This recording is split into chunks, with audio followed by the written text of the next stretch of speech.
think we're ready to start the show. What do you think, Ashley? Sounds good. Let's do it.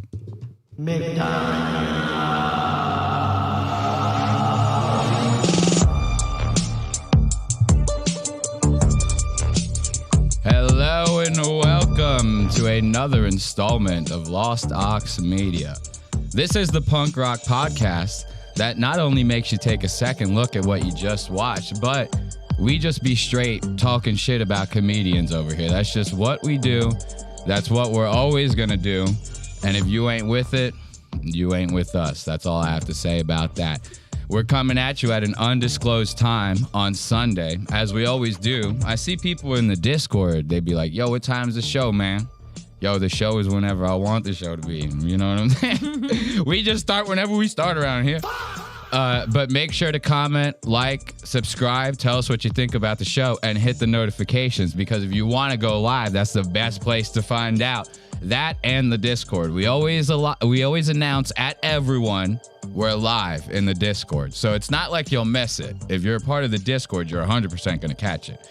If you ain't part of the Discord, I suggest you join us by hitting those notifications on YouTube. Like I had mentioned, we have a great show for you today. We got a little bit of Mark Norman, a little bit of David Spade. We got some Lemaire Lee about ready to start another comedy war. This Lemaire Lee is about ready to start another comedy war. I don't know if I can handle this shit, man. Lemaire Lee is tripping right now. You know what I'm saying? Every time somebody talks bad about Shane Gillis in any kind of way, Lemaire Lee is ready to hop on their ass. And then we're going to do a little bit of checking in on Ben Avery. We got some Story Wars tonight. Ashley's favorite. Of course, I am joined by our lovely co-host, Ashley. Hey, Ashley. Ashley's favorite is Story Wars. I like it. She loves Story Wars, guys. It's crazy. I don't know. Something about the Louis J. Gomez kind of scares me. I feel like one of these days, Louis J. is going to pipe up. You know how the Real Ass podcast, there's that line in the rap song. Did you ever hear it? It goes, if Louis J. catch a girl at an open mic, he gonna pipe her. That's Crack-O-Miko, dude. So we got a little bit of Story Wars. And then we have this new movie, this new Armie Hammer movie called Citizen Kane, or not Citizen Kane, I'm sorry. Citizen Vigilante, is it? Citizen Vigilante. Citizen Kane is an actual movie as well. I was about to make a very big mistake there.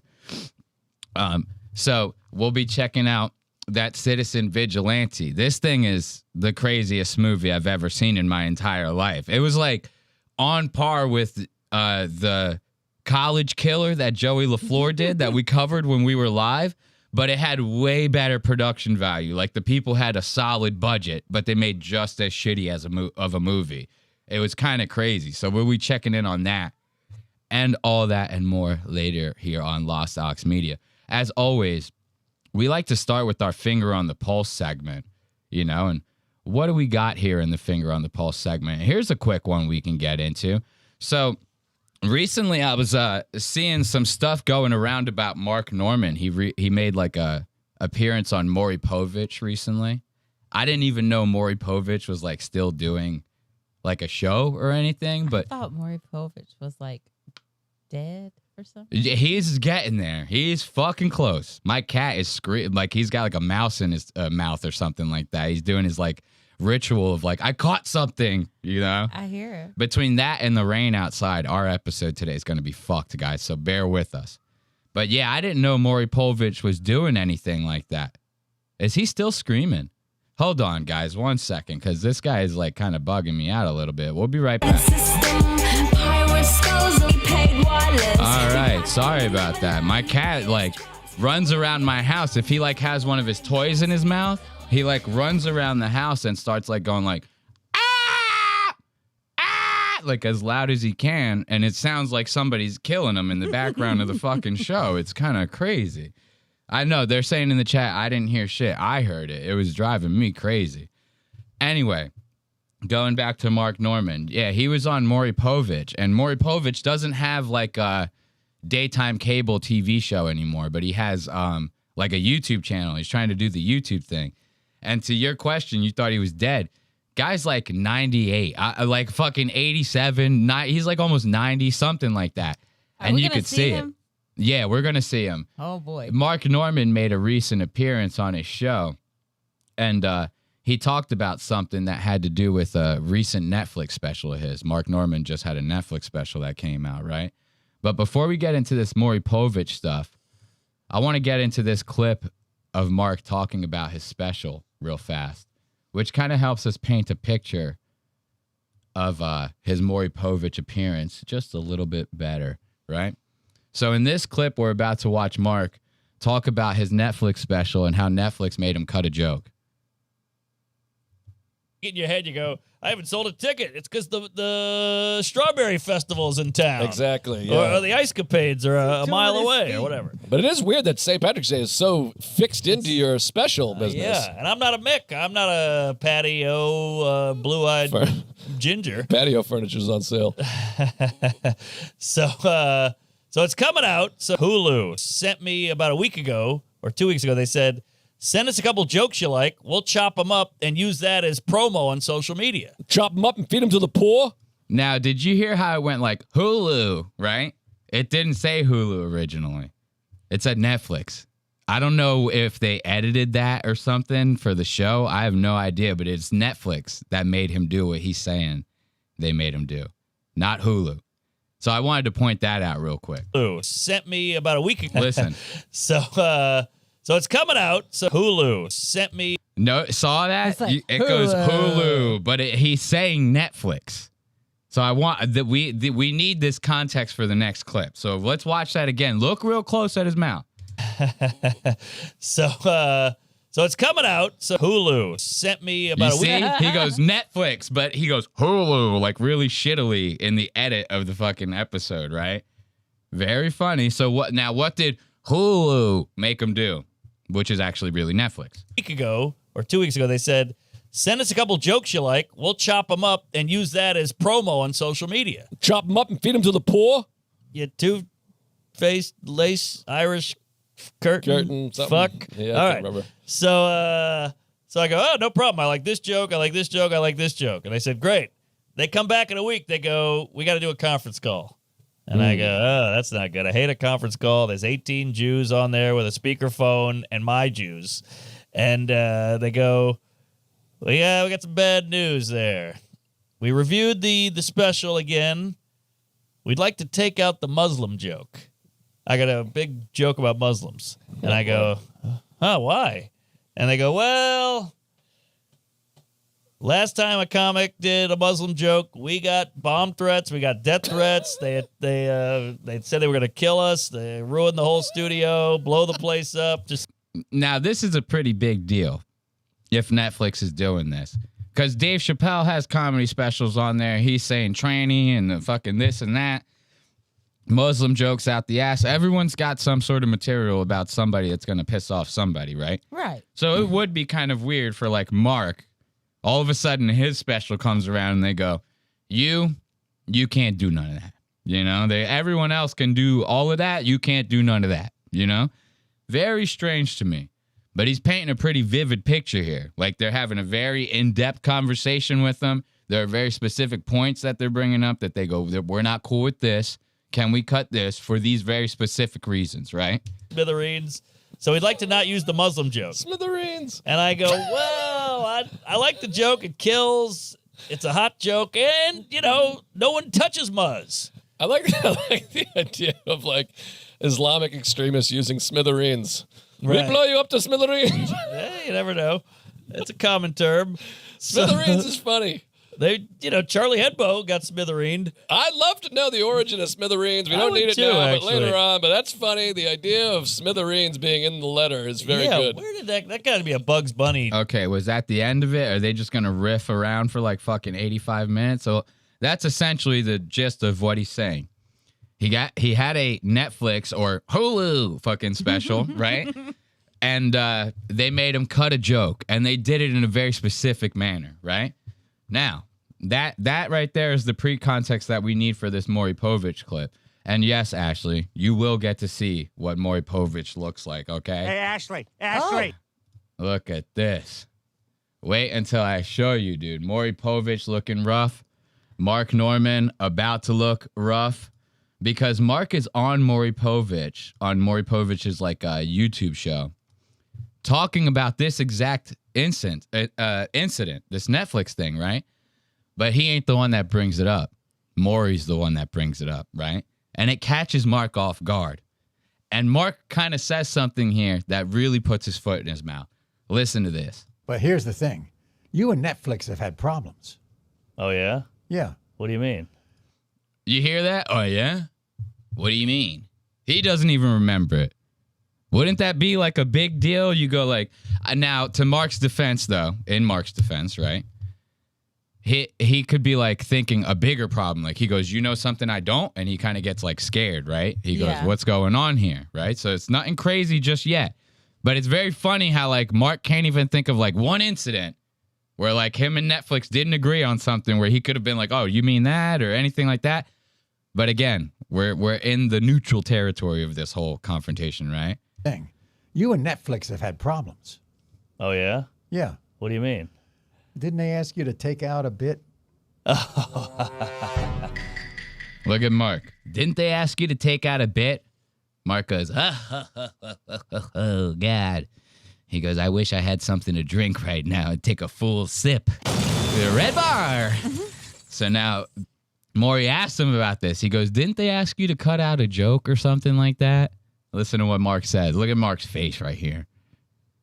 This is the face of a snake right here. Wait until you hear what he says to Maury Povich. Didn't they ask you to take out a bit? No,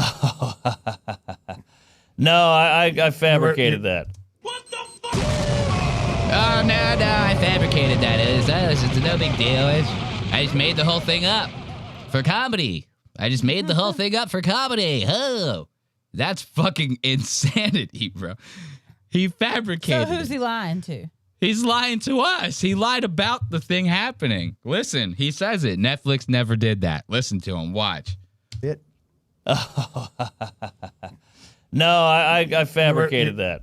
You fabricated? Well, they asked, the Muslim bit? Well, they said, hey, could you, I picked a bunch of jokes that I wanted to use to promote. They said, give us a few jokes you like, and we'll put them out on the internet. Right. And they said, let's not do that one because the internet is crazy and people get worked up. And so I made it up in this whole story. So that was on me. I lied. That was on me. I lied. He's saying this like it's this nonchalant ass thing. Like Netflix should sue his ass for fucking defamation. Yeah. Like that's actually kind of nuts, right?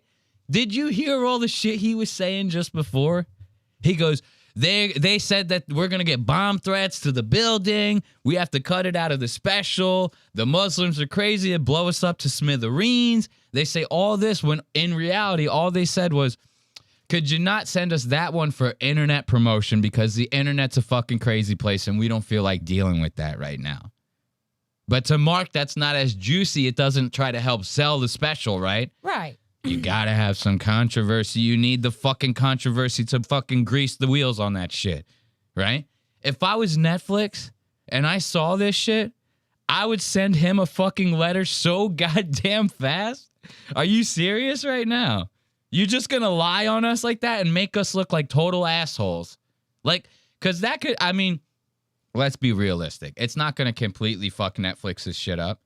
But let's say one day Dave Chappelle goes, well, I don't want to fucking do a special with you guys again because you made Mark Norman cut his Muslim bit. I got way worse bits than that. Right? So now their business is potentially getting fucked with because of a lie that this fucking clown goddamn made up. And it's like crazy middle school girl shit to make up. Oh, yeah. He made up an actual conversation. Like a whole back and forth conversation that like never even happened. That's nuts. Yep. Internet. Right. And they said, let's not do that one. Listen to it again uncut. A bit. No, I fabricated that. You fabricated? Well, they asked, the Muslim bit? Well, they said, hey, could you, I picked a bunch of jokes that I wanted to use to promote. They said, give us a few jokes you like, and we'll put them out on the internet. Right.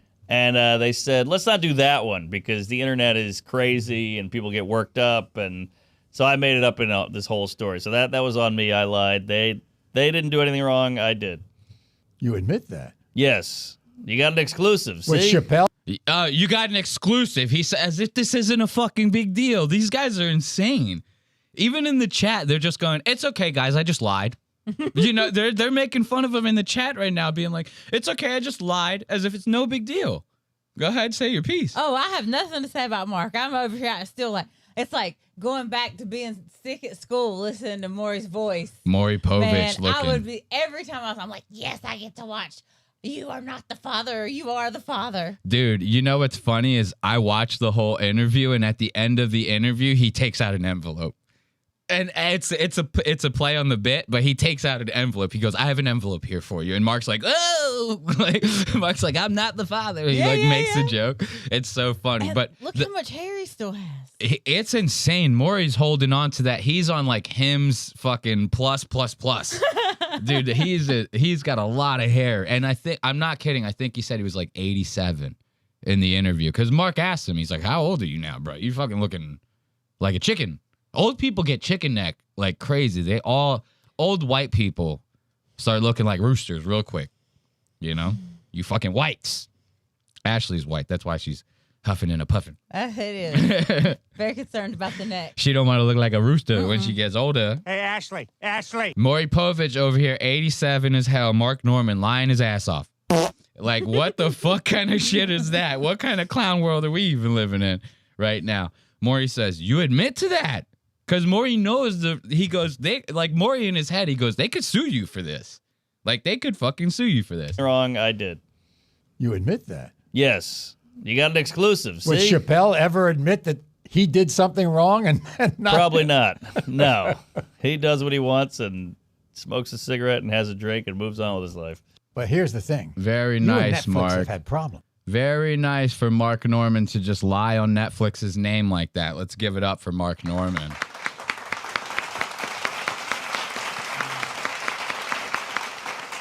Look, they're saying in the chat, what is a good wholesome white like Ashley doing with a dirty Puerto Rican?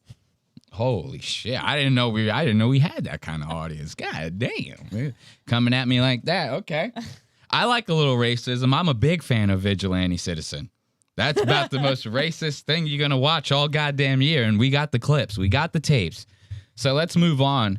Keeping the finger on the pulse segment going. That's Mark Norman lying for you guys. He got a little bit of an exclusive. Check this out. This I thought was a very interesting clip that I saw on Twitter here recently. This one's having to do with David Spade, right? Somebody that's not typically on our radar a whole lot. Like, I don't really care too much about David Spade. Like, he is a weird cuck, but like, he's not somebody that I'm watching on a regular basis, right? Theo Vaughn, I keep tabs with every now and then. We did watch Bus Boys recently, I really am on my movie critic shit recently. Every movie that I've watched lately, I've like, this shit is ass. Backrooms was terrible to me. Obsessions was terrible to me. We just watched Disclosure Day recently. I was like, that shit sucked. Bus Boys with David Spade was, grade A, hot garbage, dude. That shit was grade A bullshit. I kind of expected that. Right? So now this girl right here, she posted, this is like some actress and quote-unquote comedian, right? I'll tell you right now, they don't build comedians like this. The comedian girls don't look like this. This girl's way too hot to even be anywhere near a goddamn comedy stage. Nobody's going to think you're funny. So I just had to get that out of the way. So this girl starts dropping this tweet about why she blocked David Spade. I see these 4 fucking letters on the screen. Or 4 words on the screen. I go, I'm hooked, right? So let's dive in. Let's find out why this really hot chick blocked David Spade. Let's give it a listen. I blocked David Spade on Instagram. My name is Mercedes Blanche. I'm a comedian and actress. If you see this video, consider yourself lucky because Instagram took it down twice. David Spade was my all-time favorite comedian and actor. I watched all of his movies when I was a teenager. Long story short, he has been liking and commenting under my videos since 2025. I saw that he was casting for his upcoming movie with Theo Vaughn. And I thought to myself, he likes my stuff. Maybe he will put me in his movie. Right? That's a very sane thought to have as a woman. Yeah. a guy is liking on my Instagram stories. Let me see if he will just completely intertwine himself or myself in his life and put me in his movie with no fucking prior connections, no nothing. I'm not saying that this girl is wrong or whatever in this situation. When you find out what she's alleging he did, you'll be like, God damn. But it's all allegations, right? There's not really any proof to any of this shit. But it's very weird. That's like if Luis J. Gomez liked one of my posts, right? I'm not going to all of a sudden fucking message him and go, can I be on the Legion of Skanks? Like, what are you, fucking high? It's what? He's just trying to be nice online. And he probably thinks you're fucking hot. You know, she's a very good, I mean, let's be real. It's a good looking chick, right? Look, they're saying in the chat they thought you were black. I can see that. Yeah, I know. Crazy, right? It must be the Southern accent that got him. That Southern accent. Now let's listen to this girl. David Spade liked a couple of her photos, so she goes, David will naturally just offer me a part with no audition in his movie. So as a comedian, I sent him a funny message, which I'm gonna read it to you right now. I said, "Hey David, I appreciate you showing support on my reels. Thank you. I would also appreciate if you could put me in your movies as a tree in the background. So a big agency would sign me and I could start off my acting career. Maybe as a talking tree, so I would have lines." He said, That was hilarious, right? Applause for that. That was hilarious, right? Can I be a talking tree? No, you can't. We can cast a part for you. You're the girl that gives Theo Von Roadhead on the way to the fucking goddamn diner every morning. That's your fucking part. Can I be a talking tree? That was a hilarious message. Can I be in the background as a tree? Begging, but not really begging. That's hilarious. career. Maybe as a talking tree, so I would have lines. He said, "We can start with a stump and then you move up to a tree and then a talking tree." I said, "Perfect." I ordered a tree costume off of Amazon and I dressed up as a tree. Here are the pictures of myself. This girl actually went and bought a fucking tree costume from Amazon and is sending David Spade DMs in her tree costume. I mean, come on. Look, they're saying in the chat, I believe her already. Before we even started playing the DM part of the David Spade, they go, we believe her. Don't worry. We believe her. David Spade's a creep, which is fine. I'm not saying David Spade's not a creep. What I'm saying is this bitch is just as weird. Like, David Spade might have full-blown raped this girl. I'm not saying that he's right. I'm saying she's weird. She was weird the whole time it happened. You know? Like, that's all I'm saying. He said, "Whenever you're ready, I'm gonna take a look." Then he said, "Solid tree work." Then something strange happened. He said, "A normal casting director, a normal, would ask for a topless one." A normal casting director would ask for a topless one, right? He's right. A normal casting director would be like, why don't you come to my office and suck my dick? You know what I mean? Now he's trying to be funny, right? But this is my thing.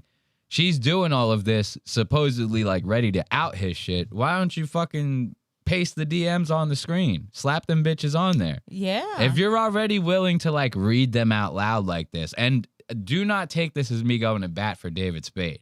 I hope David Spade fucking sexually assaulted this girl.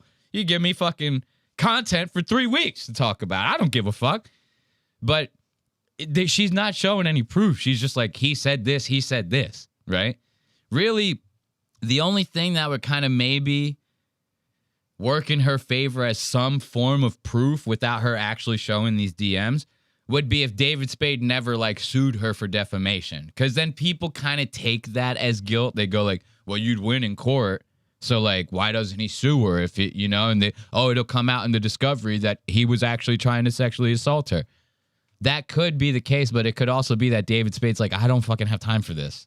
You know what I mean? Like, so it's, you gotta, and something like this, if you're willing to read the DMs, put them on the goddamn screen. Yeah. Nobody's gonna believe you fully unless you just put them on the screen.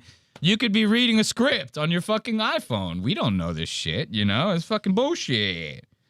I'm over here stroking my dick. I got lotion on my dick right now. I'm just stroking my shit.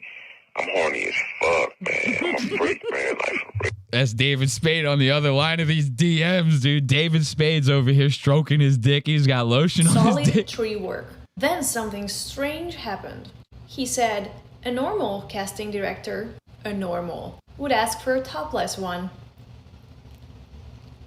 And I said, a topless tree. I think that's against SAG rules. He said, I know, that's what I would never ask for this. I just go to the casting director's house for all my private castings. But no luck. Is that the whole thing? That's not even that bad. Right. I mean, it is kind of sleazy. Don't get me wrong. It's very sleazy, right? But it's like, I don't know. There's no way for me to say it's not that bad without sounding like an asshole, but it really ain't. I said, that's weird. Then he implied that I should not tell this to anyone and I should keep it quiet. Well, I am. I only tell this to my followers.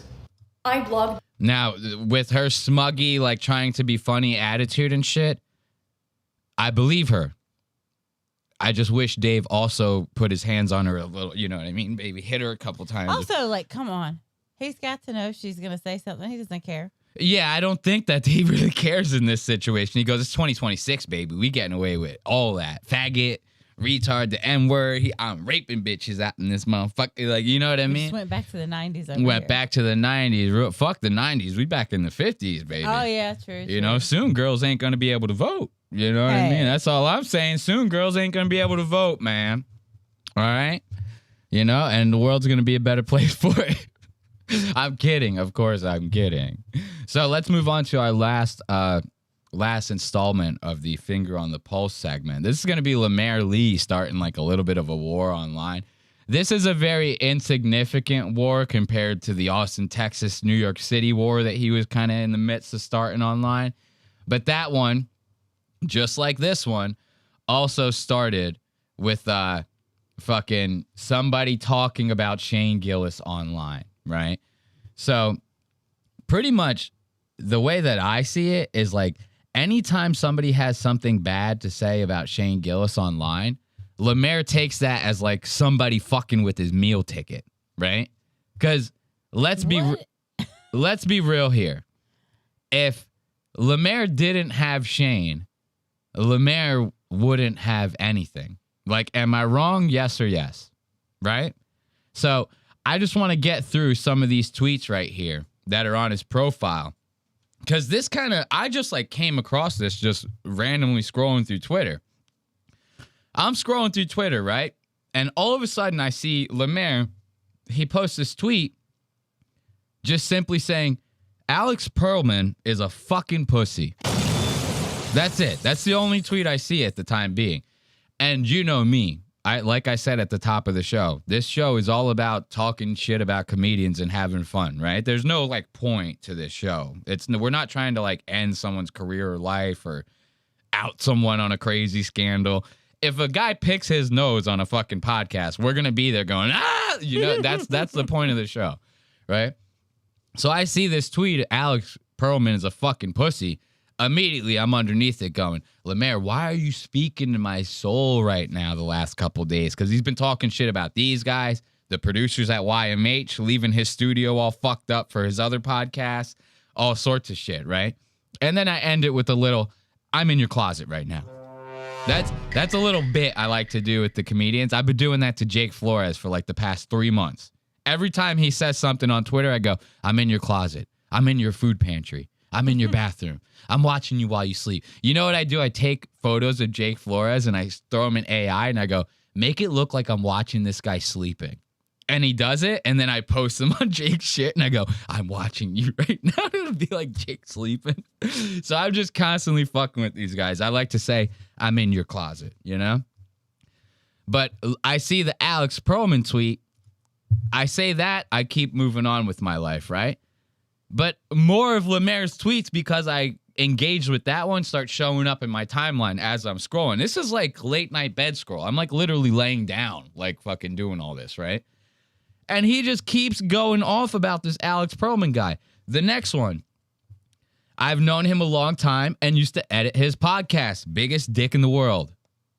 You know? Alex Perlman has never helped any of his friends. These are back to back to back to back. Alex Perlman's best friends in Philly were always the ones molesting women. Tell the news about that. You see what Lemaire's drunk. He's literally obviously wasted typing these things off. It was like 6:45. 6:45 p.m. Yeah. Yeah, Lemaire will get wasted at 6:45 p.m. Don't put it past him. Lemaire will get drunk at 6:45 p.m., okay? You have to be wasted for all this. He can't be, no sober person is that, well, I mean, Lemaire kind of is like a kid. He's like a 50-year-old kid. Is he that old? I think Lemaire is like 40-something, almost 50. Philip DeFranco is a pussy too. Bruh looks weird. Just be fat again, my man. Holy shit. Ashley. Philip DeFranco. You know Philip DeFranco? No. He's this guy that Ethan Klein always makes fun of and shit like that. And he's Alex Perlman's podcast co-host, right? Philip DeFranco is basically a YouTuber that does like influencer news and shit like that, right? So Lemaire's even going off on this Philip DeFranco guy. What are they saying in the chat?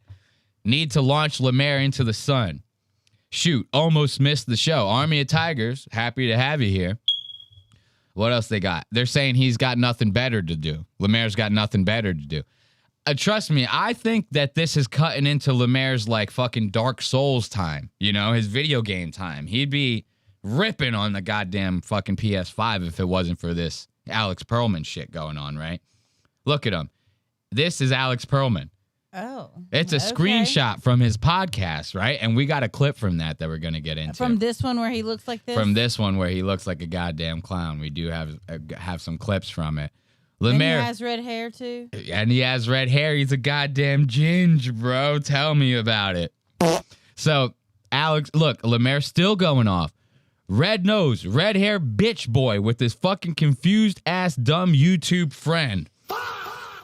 Quote, if you're gonna be a clown, be a clown. Bitch, you're a bank manager. Lemaire is calling this guy out like nonstop. I bet you don't even like each other. Opportunist ass, combination ass, podcast bullshit. Alex Perlman still stinks. Now, this Alex Perlman still stinks was the next morning. You see what I'm saying? He wakes up the next morning and he goes, oh, I fired all those off last night. I'm a double down. Alex Perlman still stinks. You see what I'm saying here? Now, that right there, to me, that's pretty evident that he was probably wasted when a lot of this shit was going down, right? Somebody needs to take his phone away when he's drinking. You know what they need to do is, since Shane is so good friends with Joe Rogan, right? He needs to borrow a couple of those Yonder bags from Joe's Club. You know, they make you put your cell phone in the bags when you go see comedy there. No. Yeah, they do. And he needs to go borrow a couple of those Yonder bags from Rogan. And every time Lemaire gets home, Shane goes, put your phone in the bag. He goes, I don't care. Put your phone in the bag. We're all going to be drinking and shit later. And we're not going to put locks on the alcohol. So put your phone in the bag. We'll unlock it when we wake up in the morning. All right? Every night he should be doing that to Lemaire. You know? But it makes for good TV, I guess, right? You know? Lemaire's out there tweeting. It makes for good TV. Now, let's check out the podcast in question. Was it really even that bad? Like, was something... Because I see all those tweets, right? And I assume that it might have something to do with Shane. But at the same time, Lemaire has another podcast called Panties in the Mouth that he does with Nate Marshall. So maybe Alex was talking shit about panties in the mouth, you know. Maybe it was something personal that had to do that Lemaire's just blasting online. Who thought, you know? Who thought? I know I didn't thought. I just lost track of what I was doing, and I go, who thought? As if like that was the thing to say. So now look at this clown-ass intro right here. This is fucking crazy. We live in a fuck. Ain't that crazy? Look at this. It was all just ridiculous. Yay! We live in a. Yay! Why are you doing this to me? Why are you doing this to me with this yay right here? And this guy looking like this right here. Red hair, red beard, red everything else. Kill him. Lemaire was right. Lemaire was right. I saw the second I saw the curtains. Yay! I go, fuck, dude. I have to back Lemaire now. You know what I mean? I go, fuck, man. I have to back Lemaire Lee. This guy, dude. this guy. They're saying in the chat, can't have them bad talking his daddy Shane. Oh, wait until you hear Alex Perlman go off, dude. He fucking calls these guys out on like every single fucking point that they have right now. But I just wanted to show you this intro. We live in a fucking clown world, Philip. We live in a fucking circus, Phil. Like, that's what we live in, a parody of a circus.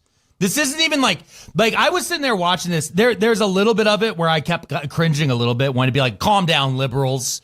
Let them have their little fun. But there was a certain point there where I was just like, this is fucking dumb. This is so stupid. Having to watch everybody, including Joe Rogan's too short tie. Joe Rogan's tie was very short during that event. It wasn't that short. That's AI. That's AI right there. Hold on, Ashley. I see you getting all crazy. Ashley's jaw just dropped to the floor, guys. Hey, Ashley. Ashley saw this tie right here. Her jaw dropped to the floor. She goes, that was not really his tie. You know, girls, they put their hand over their mouth. They go, no. She thought this was real, guys. It's an AI photo, Ashley. Don't worry. His tie was short, though. It only went down to like his sternum. You know, it was like down to here. That's about it. So he did have a very short tie. But there's Philip's intro, or the Alex Perlman intro really ain't nothing. I just wanted to show you guys the curtain reveal. The yay! You know, this is the kind of guy we're dealing with. And you see his demeanor when he's talking. He's like, this is like happening, and it's like a parody of a circus. He like has to like shake his body for some reason. It's too much. It's very weird. I don't like how he does that. And when he goes on this rant we're about to watch, he's doing that like it looks like he's about to have a seizure. Everything he's saying, he's like, it's a fucking crazy world out there. Is that what he does all the time? All the time. When he's like talking about something, he starts moving his body like he's fucking goddamn Michael J. Fox. I'm like, holy shit, calm down here, dude. It's fucking Back to the Future. Listen to this rant. Lemaire, this right here, I saw this, I go, no wonder Lemaire sent those tweets out. Anything happens to Big Daddy Shane, you know? Lemaire is out on the goddamn street faster than you could blink. Listen to this rant that this Alex Perlman guy goes off on. And mind you, this was my introduction to this guy. I did not even know a man named Alex Perlman existed before this. But I liked what I saw here when he started calling out all these goddamn comedians. Listen to this. One of the things that what caught me off guard was after the Josh Hokett stuff, you had Barstool's Dave Portnoy, saying that the president needs to denounce this, and I was like, what? Portnoy saying this? Shane Gillis was like, I didn't like the comment, but I was like, last week you were. Look at Shane getting caught by TMZ walking in that bitch, and Tony Hinchcliffe behind him, wishing he could get some attention. After that comedy special, nobody with the camera even wants to go near Tony, not even his own production crew. Kill Tony's going on. I bet you the camera guys are like drifting away. Tony's like, I'm over here, guys. He's like, oh shit. Sorry about that, Tony. We didn't know. You know, we thought we had to get the real stars. Look at Shane. Shane gets caught off guard getting interviewed by TMZ out this thing. He goes, you guys are going to put me on the news? You guys are going to put me on the news? Noise saying this. Shane Gillis was like, I don't like. Look at him. Look at his fucking face right here. He's like in shock. He looks like he just got blindsided by the police. Like they just threw a flashlight in his face. They go, freeze, motherfucker. He goes, holy shit, I'm busted. The paparazzi know I'm a Trump supporter. Calm down, guys. Calm down. How much yak was in your sack that night, dude? Shane was like, and then he stood up and TMZ was right there. He goes, holy shit, I just railed the fattest line of coke in the car right before I got out here. Now you guys are flashing these lights in my eyes. You're asking me all these questions. The comment, but I was like, last week you were like fucking, you had your hand around Hinchcliffe's balls, like fondling them because you were like, I loved the fucking joke about how that black guy got killed by a cop. That was so fun. But he was like, but not in front of the White House. Joke. Yeah. No. Dude, well, and here's the thing. As you said before, that your friend said that this is what Hokett would say, right? I looked it up. Dana White said almost verbatim what Shane said 6 fucking months ago when that fighter said this shit about Brittany Griner. And I think he's also said shit about Michelle Obama. And like, not to get all fuck you to Shane, but Shane's also made the same exact joke on his fucking podcast. Him coming out and just going, I didn't like that. You didn't have to go, Shane. You didn't have to fucking go. You knew what it was. Well, you want to know what he's talking about in case you forget? During the UFC 250, this Hokich guy like won his fight, right? And Joe does the after fight interview shit where he goes up to them in the middle of the ring and talks to him. Joe gives this guy the mic and immediately he goes, Michelle Obama's a man. Like right in front of everybody, right? So when that happened, of course, people are using that as like some sort of political volleyball, right? So they go, hey, you, celebrity who was there, what do you think about that? Because your answer is going to be used in headlines. If you like it, we're going to print that. If you don't like it, we're going to print that. You know what I mean? It's kind of a gotcha kind of thing. So Shane talks about it on his podcast. Someone brings it up, and Shane just goes, I didn't like that. I didn't like that, right? Now, what they're saying is, you want to say that shit, that you're denouncing what that guy said. You guys make jokes like that on your shows all the time. And I have nothing against Shane. If anything, he's one of the comedians I actually like out of this whole group of people, right? But that's a very truthful statement. It's like, why can't you just stick to your guns across the goddamn board? Why is it when it's like a really, really hot one, you go, I'm indifferent. I don't like that. It's like, shut the fuck up, dude. Just say that you make the same kind of jokes on your show. That's this point that this Alex Perlman guy is making, right? Just sucks that it's coming out of him. That's the thing that sucks. It's coming out of a faggy clown ginger, you know? That's what I don't like. Saw you getting caught on the way in. You got caught by CNN going on the way in, and they asked you how you got a ticket. Joe gave you a ticket. Fuck off. Joe Rogan's your best friend. Joe Rogan believes that he's using Trump. Joe Rogan is Trump's little bitch dog, and you're the dog walker. That's who you are, Shane. I'm sorry. I've known you for a long time. I could probably text you this shit. I don't give a fuck, because we're clowns, boy. We're fucking clowns. Now, Lemaire is at home watching this going, He's gripping onto his samurai swords that he bought from like the fucking local flea market. You know what I mean? You know, every flea market you go to has some sort of fucking samurai sword thing in there, right? He's clutching onto his swords. He's clanking them together. He's going, oh, get you, Alex Perlman. Acting like an anime hero. He goes, oh, get you, Alex Perlman. Yeah. Lemaire's freaking out at home off of this shit. Come on, we're supposed to be clowns, man. We're supposed to be clowns. I'm tired of this shit. I'm tired of Nate Bargatze being like, no, I'm family friendly. You've been MAGA the whole time. Guys, stop pretending you're not MAGA.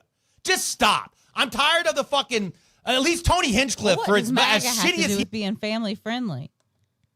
Oh, no. So what it is that, and he is kind of making a little bit of a point here, right?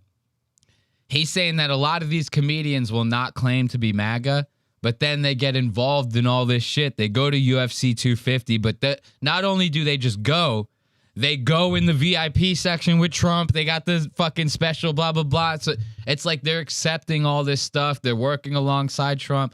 Joe Rogan sits there and goes, I'm politically homeless, but I text Trump every other day. And now we're going to fucking have psychedelics passed on the, you know what I mean? Yeah. It's like he's at the White House behind Trump while Trump's doing a fucking speech. And then they go, we're not MAGA, right? We're not MAGA. It's like, it's almost like they all want to hide the fact that they're like either Republican or supportive in some sort of way of Trump. It kind of is like a truthful statement coming from Alex. As much as I hate to say it, he's a very, like, this guy I could just tell just from watching this sucks ass. And he's doing a podcast with fucking Philip DeFranco, okay? That's fucking bullshit. I need the fart. I need Philip DeFranco fart. There you go. So you're doing a podcast with Philip DeFranco. This is fucking ass already, right? But he's making very good points here. These guys, the only one out of all these comedians, out of the 250 comedians that Joe Rogan claims are actual real comedians, right? Out of all of them, the only one that actually will sit there and be like, I'm MAGA is Tony Hinchcliffe. As weird as it is to say, he's the only one that will sit there and be like, I'm a huge supporter of Trump. You see him on Kill Tony. He does it all the time. He like gets in arguments with bucket pools and shit over like political views and shit. He goes, immigrants are ruining the country. You know, it's like, what the fuck? You know, he's the only one that will actually stick to his guns on it. Everyone else just tries to cop out. And Nate Bargatze's going through this right now hard as fuck, dude. Everyone is fucking scrutinizing him for it. Because he went to this. Because he went to this. And he's been seen like within 6 feet of Trump. They're calling him Nazi Bargatze. Nazi Bargatze. That's a good one, that dude. Is. Nazi Bargatze. Look at old Nazi Bargatze over here. I mean, that's a Nazi stare. That's Goebbels right there. That's a Nazi stare right there. Nazi Bargatze's got a good ring to it. Like It does. you ain't living that one down anytime soon. I'm sorry. Boy, we're fucking clowns. I'm tired of this shit. I'm tired of Nate Bargatze being like, no, I'm family friendly. You've been MAGA the whole time. Guys, stop pretending you're not MAGA. Just stop. I'm tired of the fucking, at least Tony Hinchcliffe, for as shitty as he is as comedy, that everybody now knows. Now they've seen his Netflix special. 9 fucking minutes of Where Do You Work, Tony? 9 fucking minutes? Joe, I was watching this. I go, I might like Alex Perlman. Like this guy is like polarizing. You know what I mean? I'm on the fence when I'm watching this. By the end of it, he sucked. But when you see this, you go, I might like him. Oh, what do you do for a living? That's what you came to for your hour? You piece of shit with your fucking belt buckle. That's not going to replace your father's love. The fucking bullshit with all of these guys. All fucking claim. At least Tony straight up admits he's MAGA. Joe tries to play this bullshit. I'm independent right now. Kamala would have been worse. Would have been worse for the 150 dead Iranian girls? Would have been worse for everybody in the fucking Epstein files? Would have been worse for our local fucking hospitals? Would have been worse for everything that we fucking lived through for the last 18 fucking months? Shaking like crazy, Alex Perlman. They're calling him Shakes the Clown in the chat. Good old Shakes the Clown over here. Does he always wear that clown situation, or was it just because he was calling people clowns? I think it just has to do with this show. Okay. Because essentially the whole the gist of this episode was the 250 Freedom, the UFC 250 Freedom event was Clown World, where it's a clown show. Yeah, I heard him say that. That's why I was asking. Yeah, Does he do that all the time, or was it specific to this? I don't know. This is literally the only anything of this podcast that I've watched ever. Their podcast is called like the Crash Out Podcast or something like that. Obviously Alex Perlman, Philip DeFranco. I would imagine he probably this is something that is not something that he stays away from. I could see him doing like themed outfits like per episode, not for everyone, but every now and then when they get what they consider a good hit on something, he does a little dress up for it, thinking it's going to strengthen his bit. But that's going to do it for our Finger on the Pulse segment. Do not talk bad about Big Papa Shane Gillis. If you're talking bad about Big Papa Shane Gillis, forget it, dude. Lemaire is going to be on your... He's coming for you. He's going to be on your goddamn ass. So what's the next one we're going to get into? You guys want to do a little bit of checking in on Ben Avery, and then we'll get into Story Wars, right? Maybe a little bit of checking in on Ben Avery. I was looking at Ben's live stream earlier, right? And these things are getting worse. They're getting worse, I'm telling you. So... if you guys remember, we've been keeping up with Ben a lot lately, to the point to where the shows are almost getting overrun with nothing but Ben. Ashley's sitting there going, Elias, please, no more Ben Avery. She goes, we're all talking about Ben Avery every week. It's Ben Avery. I can't help it. If the guy is doing some stupid, cringy shit every goddamn week, we have no choice but to talk about it. Literally, we would have zero choice but to talk about it. I want to just touch in 2 quick time codes from Ben Avery's live stream this week, and then we'll get into Ben Avery's appearance on Story Wars, right? I just want to show you guys a couple of time codes from his recent live stream so we can understand the guy that was on Story Wars a little more, right? Sometimes you see these guys on a different show and you almost forget who they are because they act different, right? They don't act the same. Ben ain't acting the way he does on his live streams on fucking Story Wars, right? You got to mask. You got to put on that facade a little bit. So we're going to go to Ben's recent live stream. It's going to be time code 3 hours, 20 minutes, and 58 seconds. Let's rack that up real quick and then put that on the screen for you guys. So this is Ben talking about his big old dick. Whoever did tell me that was a fag. I won't tell you who. You might be able to guess, actually. A lot of dead air. Gotta love that. This is not paused. Ben.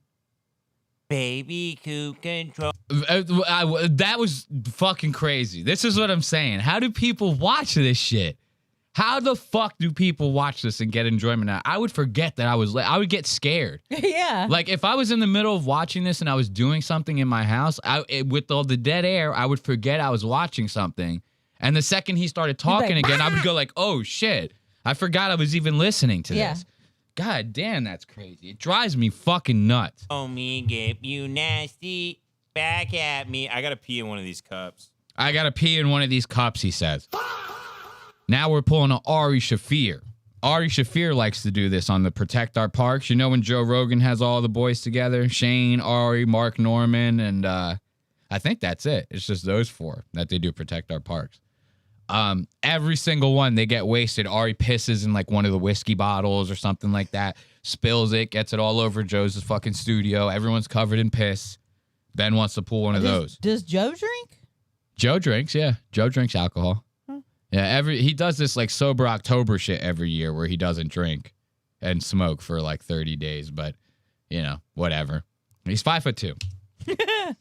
Life goes on and on and on and on and on and on and on and on. Should I pee in a cup on camera? Fresh cut. But what if I accidentally stand up and show you my huge dick, which I'm going to put all the way into the bottom of this bottle. I'm going to stick my dick perfectly into this bottle, and it's going to touch the very bottom of the plastic. This is how long my dick is. Dude, ironically, they're sitting there in the chat going, Ben needs to make his child a co-host on the show. Why? So he could talk about his huge dick in front of his fucking 2-year-old child all the goddamn time? Dude, they're saying Lewis should be ashamed of himself for bringing this faggo onto Story Wars. This guy is sitting here talking about his dick being huge on the goddamn show. Whether a joke or not, very, very cringe to do. Like, you don't see me making jokes about a giant pet. If anything, I'm making jokes about a tiny guy. You know, tiny guy. If you're making jokes about something like that with yourself, it almost like has to be self-deprecating. You can't, like, you go and like, I have a big dick and it's funny. It's like, doesn't work, you know? Right. It's like you're bragging on yourself and then trying to make a lighthearted like situation out of it so that people agree with you or something like that. And it It's just like goes weird. on forever. He does talk about the size of his penis a lot. Let's check that out. My dick is going to fit perfectly through this hole right here. It's going to go all the way to the bottom. The tip is going to expand at the very bottom like a tentacle. And it's going to piss. It's going to hurt. It's going to spray crazy yellow foam at the bottom and get the plastic real hot until it almost melts the bottom, which would be bad because then my piss would spill everywhere. This is hilarious. Sticking my dick all the way in the bottom and then pissing, but there's no area in the bottle for the piss to go, so it immediately starts overflowing. Ha ha ha ha ha ha. I'm gonna fill it up. I'm gonna fill it up. Should I piss? I gotta piss. Mind you, this guy doesn't drink, everyone. Should I piss on camera? Should he? I piss off camera? Yeah, it's very narrow for a penis. I couldn't actually fit my penis in the bottle. Why? Because it's huge and fat? I think I tried to fuck something about this size when I was a kid in the shower, like a shampoo bottle or something. Ben tried to fuck a shampoo bottle when he was a kid in the shower. That's asinine. Is that a thing? People are trying that when they're little boys. Not you. You wouldn't know. Goddamn. Hey, Ashley. I hope you wouldn't know. Don't turn me into clavicular now. Clavicular's making out with fucking trannies on stream. I ain't making out with no trannies on stream. Don't put me in that category, Ashley. Don't let me find something out about you.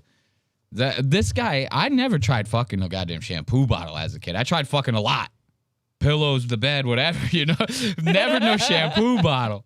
I was a little humper. I was humping, but not the shampoo bottle, you know. I would hump a girl's leg in the grocery store before hump a goddamn shampoo bottle. When I was like 12, my dick couldn't fit in this shit.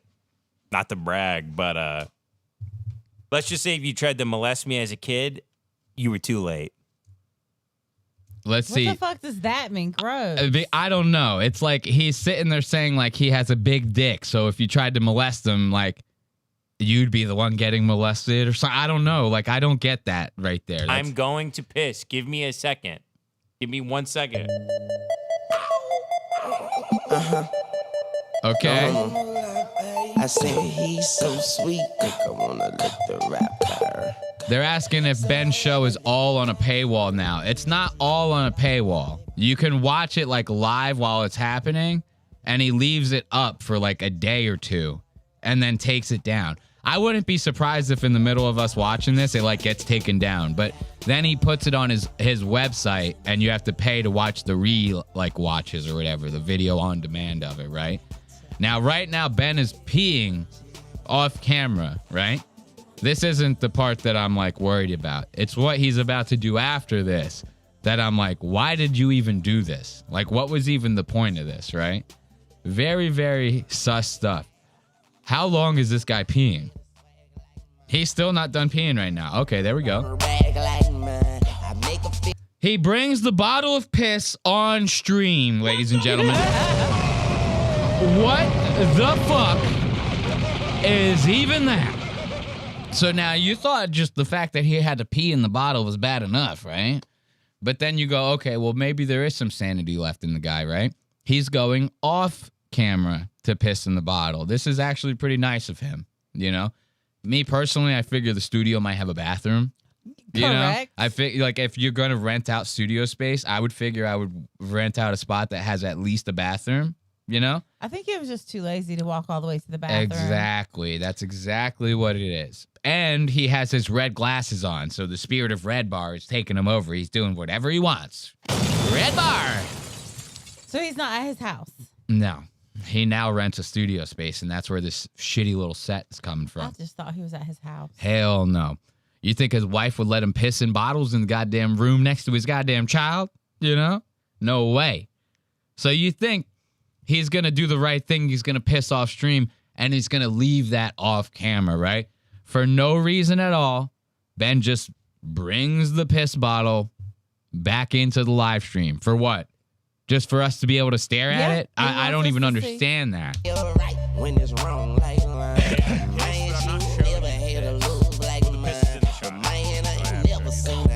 Not turning his music down because he doesn't have his headphones back in, so he's talking like we can hear him.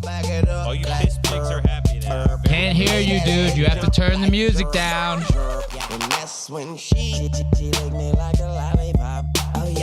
I pissed. I didn't. I'm not going to let you hear it. What? You looked like you were about to drop something. What happened? Nothing. It was him realizing that the music was still on. Exactly. He's a fucking idiot. When I was watching this, I was praying that he took a swig out of that piss bottle. I was praying that he took a swig out of that piss bottle. Camera, it probably looks more yellow than it actually is. No. I have the saturation turned up, but See, this is why Ben's retarded, because if the saturation was turned up, his skin would be oversaturated, his shirt would be oversaturated, the green bottle of glass liquid would be oversaturated, everything would be oversaturated. None of it is, right? So you brought the saturation level up in the camera to where it should be. So the piss is just as yellow as it is to us, as it is to you, which means you have to drink more water, my friend. That piss was yellow as fuck. He's trying. He's got his Mountain Valley. Yeah, okay, my ass. That's he pulled that out of fucking Matt McCusker's recycling bin, right? When he was in Austin. When he was in Austin, he pulled this bottle out of Matt McCusker's recycling bin because this is Matt McCusker's favorite water, right? And now Ben's filling it with like fucking Celsiuses or some shit like that. Ain't no fucking Mountain View water in that goddamn bottle. You stole that from Matt's garbage. We all know, okay? Get over it. it's crazy work. Crazy work, he says. Crazy work is pissing on stream and bringing the bottle back to us for no goddamn reason, as if we want to see the shit. That's what's fucking crazy. Listen to this. This next one's pretty funny, though. Did you guys know that Ben's appearance on Story Wars, there was an agent that tried to call and get his appearance on Story Wars canceled? Did you guys know that? Funniest thing I heard in a while. Ben's the one that brings it up. He's going to bring it up in this next time code. There was this agent from like CAA, and the agent tried calling I guess like the Comedy Store where the Story Wars was being held for the Netflix is a Joke Festival, and they tried making it so that Ben couldn't be on the panel, right? Isn't that funny as hell? So now Ben gets the word of that.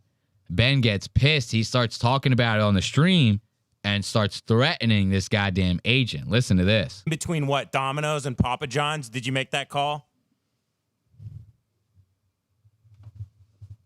Dead air. A lot of dead air, Ben. Come on. Roll up to my house. We're in the same neighborhood. What? I don't understand. It's not like he doesn't have another podcast and people probably telling him don't have dead air. He understands the fundamentals of broadcasting. There should be as little dead air as possible. Even me, sometimes when you guys hear me going like, and trying to find the shit, I would rather say, trying to find something or whatever, just give you any fucking thing, than to just sit here like this. Let me click this, let me click that, and then talk to you guys about what the fuck is happening. That's insanity. By the way, I'm doing about as well as you financially. Roll up to my neighborhood. Come say hi. I'd love to say hi. I'd love to. Come see how crazy I am. You sound like a black Swing woman. on by. He sounds like a black person, you said? I said he sounds like a black woman. He sounds like a black woman. Okay. Come here. Come here. Come to my house. I'll show you how crazy I am. Or maybe just some trailer parky white person, I guess. Trailer parky white person. You kidding me? That's black. No, that's black. And Ben's chimping out. Ben's I'll make you a chimping cup out. of coffee. Swing on by. I'll make you a cup of coffee. Fat piece of shit. I checked 2 days ago. He watches my Instagram stories. What?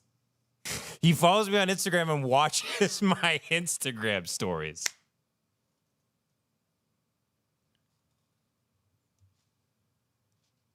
With the dead air, I can't. We're just gonna end this little checking in on Ben segment right here, because even the people in the chat right now are talking about it. He has lots of dead air. They're saying. What else did he say? I said Ben threatened that agent for making that call. Right? They go, what? You mean the guy who hates Jews openly? No way. I hate Jews too. No, I'm kidding. We love Jews around here. As a matter of fact, Jews rule. Yeah, see what I'm saying? I told you. I can prove it to you that we like Jews around here. This is the guy who cried about his kids getting a cough too, by the way. Real tough now. Ben is a sick paranoid, they're saying. Let's give it up for the guys in the chat. Everyone in the chat coming in with the fucking heat right now. Don't think I don't see you guys. I see my little warriors, my scroats, my goats. I see my Sea Gillians all in there. I see my fucking one lungs, you know. I got 2 lungs. That nigga only got 1 lung. But let's move on. We're going to be moving to our first main story. This is Ben Avery on Story Wars. This is a good one. We had, of course, the 2 OG Story Warriors, Louis J. Gomez and Big Jew Okerson. I'm calling him Big Jew Okerson now. You know why? In this episode, he ends up telling us that he's Jewish. Jews rule! Yes, I didn't know this. Big J. Okerson's mother's maiden name is Rosenberg. So Big J. Okerson is actually a big Jew. So Louis J. Gomez, Big Jew Okerson. The panel this week is Ben Avery, John Lovitz, and Robert Oberst, who's some bodybuilder that did a couple cameos on I don't know, what was it? Righteous Gemstones. Righteous Gemstones. Ashley loves Story Wars, guys. She loves Story Wars. You know, I'm not even kidding. I'll give you guys a little inside baseball. Me and Ashley, when I'm watching stuff throughout the week, I'll save it in a podcast, like a playlist, like a private podcast playlist for Ashley to listen to. And I share the playlist with her. It's shared between us on YouTube. So when I load it up, Ashley can go in there and say, like, I want to watch this, I want to watch that, I don't want to watch this, whatever. It's just to give her an idea of what I'm keeping up with throughout the week.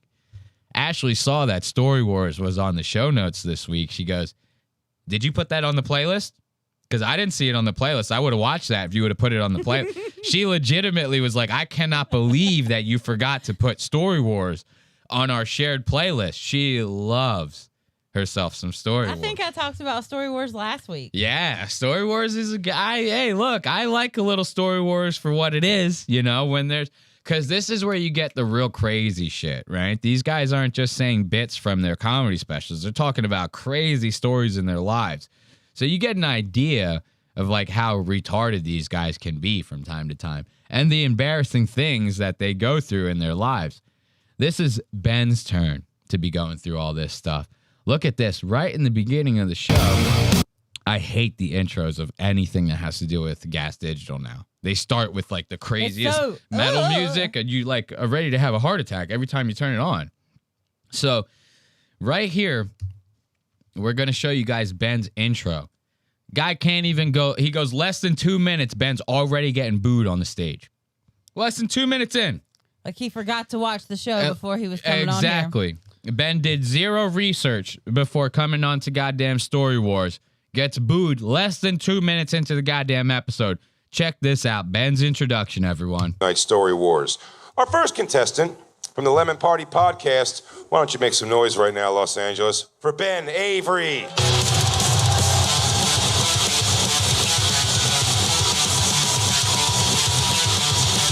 No cane, no weird glasses. No cane, no weird glasses, Ashley says. Hey, Ashley. Very good point. Now, why aren't we wearing our red shades? You know, the ones that we would get glaucoma if we didn't. Ben always goes on his live stream and he goes, I have an autoimmune disorder. And if my eyeballs are in contact with direct sunlight, they melt out of my head and I'll never get them back again. My doctor says I'll go blind within 5 seconds of staring at the sun. You know? But anywhere else he goes, anywhere that's not his live stream, no glasses. What else? Ben says, I have an autoimmune disorder. I have to use this cane like I'm Forrest Gump. Nobody sitting in this audience watches him. No, the Story Wars audience, they are not familiar with Ben Avery. Not at all. Now, this is the point of this, right? This is to get exposure. You know, Lewis does this. He'll put people on, try to get their name out and stuff. And this is what they're doing for Ben. The thing is, I don't know if Story Wars audience will jive with Ben Avery. Legion of Skanks audience will. Story Wars, maybe not. There is a lot of overlap there, but who knows? I just don't see Legion of Skanks and Ben Avery shit being in the same realm together, right? You know, it's just doesn't mix for me. But yeah, you got Ben Avery, no cane, no glasses. Let's give it up. Looking real healthy there, Ben. Looking real healthy. I like it. Thank you, guys. Enough Ben, with the we're very music. happy to have you here on the podcast. How excited are you to possibly become a story warrior? I want the double points and the whole thing. Well, I'm not, but I'm referencing it. Yeah, she's just... Boo! You can't even go fucking less than 3 minutes without getting booed the second you go on stage. Now, you're a story warrior head. You know why he's getting booed? Because he said double points. Because he said double goddamn points. If you never won the game, you can't say double points. Because when you say double points, what does it do? It goes like... Bam, bam, bam, bam, bam, bam, bam, bam, bam. Like, it does like a whole thing. So you can't say double points just willy-nilly like that in the Story Wars, man. You cannot do it. Because the audience is going to get activated. You're going to trigger them. You know? And you don't want to trigger these guys.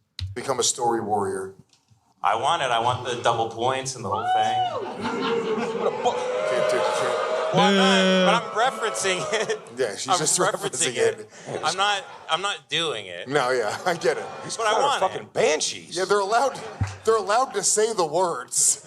No, they're not. They don't even want you to say the words.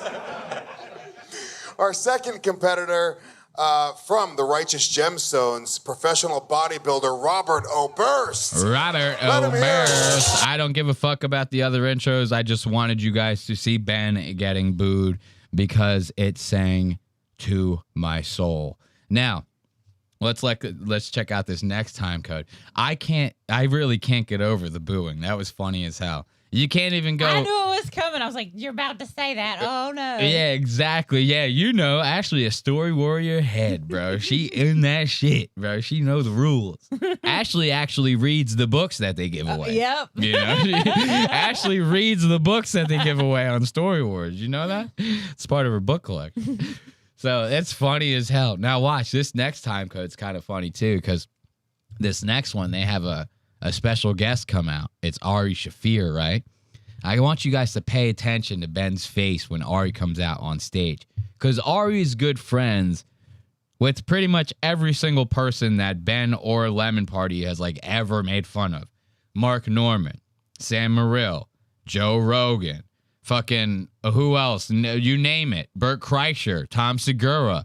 All these comedians that Lemon Party and Ben have talked immense amounts of shit about. Ari is friends with all of them. Pretty sure that Ben's actually talked shit about Ari too. Ben, Devin, and fucking Jace have all talked shit about Ari as well. So watch Ben. Awkward as fuck. The second Ari Shaffir comes out, Ben's like, I'm staring at the table like, I don't know what to do. Hold on one goddamn minute.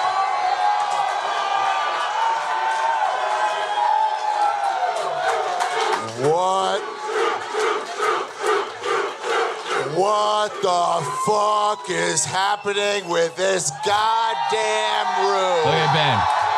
Look at Ben. Won't even look him in the eye. Won't even look him in the eye, that Ben Avery. What a bunch of Palestinian sympathizers we have here. A fool's sip we have here. Ben Avery's taking a full sip. Oh my God. I'm sorry. Red Bar. Hey guys, did you know that our whole thing is Red Bar? Did you guys know that? I'm just making sure. Everyone better know. The TVs, the fucking. We will eventually wear Mike David's skin. Okay? Remember this. Palestinian sympathizers we have here. A full sip. Look at him. I hope it tasted good, Wow, Ben. I've never seen so many ugly fat motherfuckers in one place Look before at- in my life. It was so jarring for John. Awkward. Ben Avery awkward with that full sip. My man went. Oh, I'm so thirsty. Ari Shaffir's on stage. I'm so thirsty. Hey, actually, we should have Mike David call in. You want to have Mike David call in? Let's have Mike David call in. Let's summon him. Love is to hear. Now let's check this out. Very funny stuff. Full sip right there. Wait, what is rebar? They're saying in the chat. What is rebar?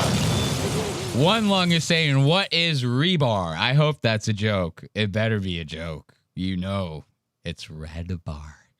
It's blue bar. All right, this next time code's a good one too.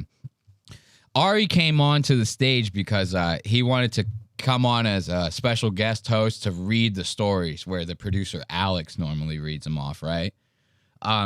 This is also partially because Ari will be leaving Legion of Skanks soon. Jesus, I didn't tell you guys about this. I'm sorry to like stop in the middle of this segment to give you guys breaking news in case you guys don't know. Ari Shaffir is leaving Legion of Skanks. Okay? I hate to fucking break the news to all of us. Ari Shaffir is moving to England and he's leaving Legion of Skanks. This is shortly after he is replacing Dave Smith as one of the original 3 of the Legion of Skanks, right? It's very sad. Oh, yeah, that was not very long ago. That was not very long ago. Dave only left the show like 3 months ago. Yeah. And Ari already coming in. I mean, who would expect Ari to stay? He just Ari's a willy-nilly vagabond. what he wants to do anyway. Yep, Ari's a vagabond. Ari's just going to go where the wind blows him. He's a plastic bag. You know, he's just going to float. That's just the way it is. So 3 months later, Ari's moving to goddamn foggy old London town, mate. He's going to move to good old London town, mate. Bullshit, right? Who do they get to replace Ari Shaffir? Wait until you guys hear this.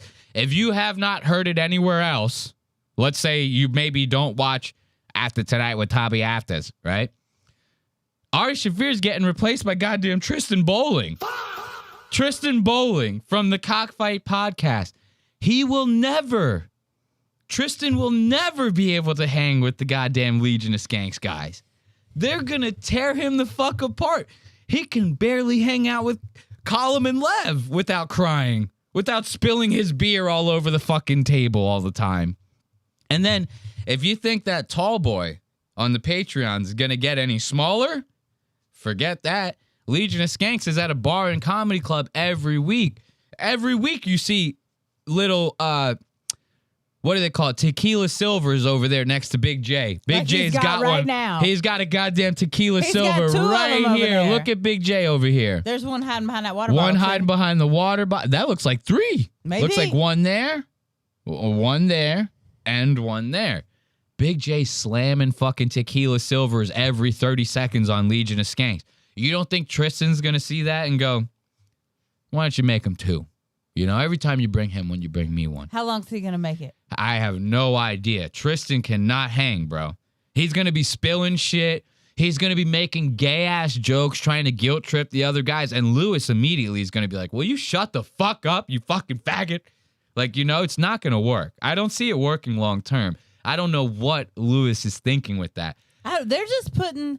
Whoever. Well, Lewis is just putting Tristan and Lev like everywhere. and just everything. Because they just came on there. Ugh. It's annoying. Now, I honestly think that Lev would be a better fucking co-host replacement for Legion of Skanks than Tristan would. Lev is the perfect type of asshole for the job. They're really trying to get Tristan so he doesn't have to have that second job. I think that that's what it is, to be honest. Ashley coming in with the hot takes. Hey, Ashley. I like it. That's a good point. Now, what if Lewis is just doing this to finally pull Tristan out from the trenches that Tony fucking couldn't pull him out in the first place? He got that fucking break off of Kill Tony, and Tristan's been in the fucking gutter ever since. Maybe Lewis saw this as an opportunity to lift somebody up, right? Now, as soon as he gets him a little fame and notoriety, Lewis hits him with a stiff boot in the ass and goes, all right, we got you a little bit of a platform. Get the fuck out of here. You're annoying us, right? Colin would be fired too, they're saying. Colin, actually, to be honest, Colin is like the glue for those guys. You know, Colin is the glue for Cockfight. Colin ain't going to work if you put him anywhere else. He has to be in Cockfight. If you take Colin out and you put him somewhere else, it ain't going to work. I don't know what it is. It's just not going to work. Go ahead. Say your piece, girl. I mean, well, I was just saying he needs to be in the middle because Lev can't talk to Tristan. Yeah, because Lev will just beat up Tristan the whole time. And I mean, Colin beats him up too, but not the same way. Not the same way. Lev gets like personal with him and shit. Because Lev is mean. Lev is a fucking dick, dude. Which is why he would be good on Legion of Skanks. Let's give credit where credit's due. Lev has that iron, like, kind of like, you can say stuff to me, it won't hurt my it will hurt his feelings, but he ain't gonna let it get to him like Tristan. Like, we hurt Lev's feelings in the first fucking video we covered him on. So obviously his feelings get hurt. But he doesn't sit there and pout about it like a bitch like Tristan does. You make fun of Tristan and he's like, aw, why are you guys making fun of me? You're like, because you're a faggot. Listen to what you just said. Like, of course we're going to make fun of you. He just wants to be liked so hard he fucks his own self up. Exactly. You cannot be worrying about people liking you. You think we would we don't even have that big of a following. You think we would have even that if we gave a fuck about if you guys liked us? We would have quit by now. If we worried about what people thought about us, if people liked the show or not. The show is fun for us to do. This is why we do it, right? That, and eventually, I need this to just be my job, all right? I'm sick of working 9 to 5, so I mean, I need your guys' help. Anyway, getting back to the show. Check out this next time code that we got for Ben. Ari's about to read off this story. Real beta male shit. And they all start pointing at Ben. They go, this sounds like a Ben story to me. Sounds like a bitch made story to me. Listen to this. I went whale watching in Hawaii, but I couldn't enjoy myself because the woman I was dating paid for the trip and I felt like a loser. Uh-oh.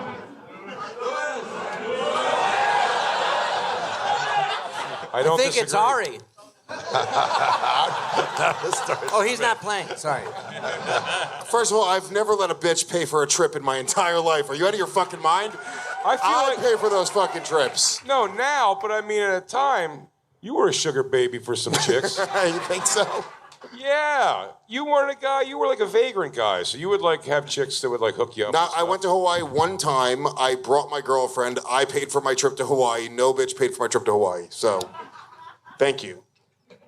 Whatever. You actually know this better than anyone in the world. I don't know that you've ever gone to Hawaii. I'm just saying, you'd let a fucking chick pay for your fucking thing and go. The best part about this show with Jay is that he never listens to my stories. This is why I dominate him. Robert O'Burst, have you been to Hawaii before? Yeah, I've been to Hawaii before. Interesting. I paid for it myself. Yeah. So I've been sitting here getting the vibe of these guys while you guys were bickering, and I've got a feeling it's Ben. I don't know. Immediately gave me the vibe right away. A little bit of a beta energy, like a woman might be able to dominate. You said it. You said it. Little bit of a beta energy, like a woman might be able to dominate him a little bit. That's a rough right there.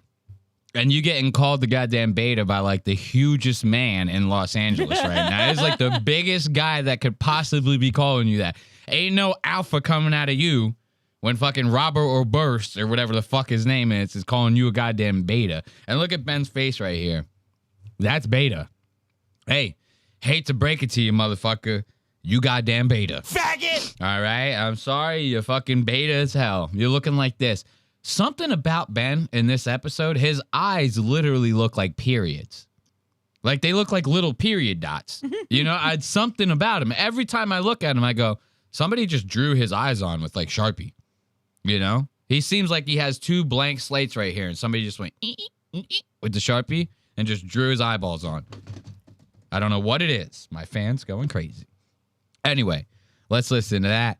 Robert O'Burst calling him a beta. And I've got a feeling it's Ben. I don't know.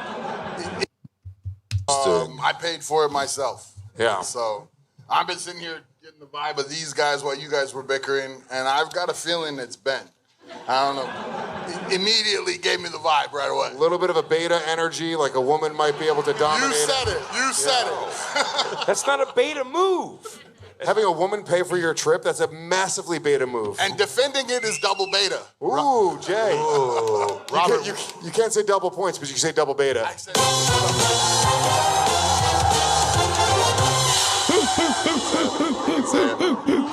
You gotta hit him with the double point. Now watch what happens when you hit him with the double points. Ben gets like awkward as hell right here. Those tiny little eyeballs are gonna come out in full effect. Watch. Robert, you can't say double points, but you can say double beta.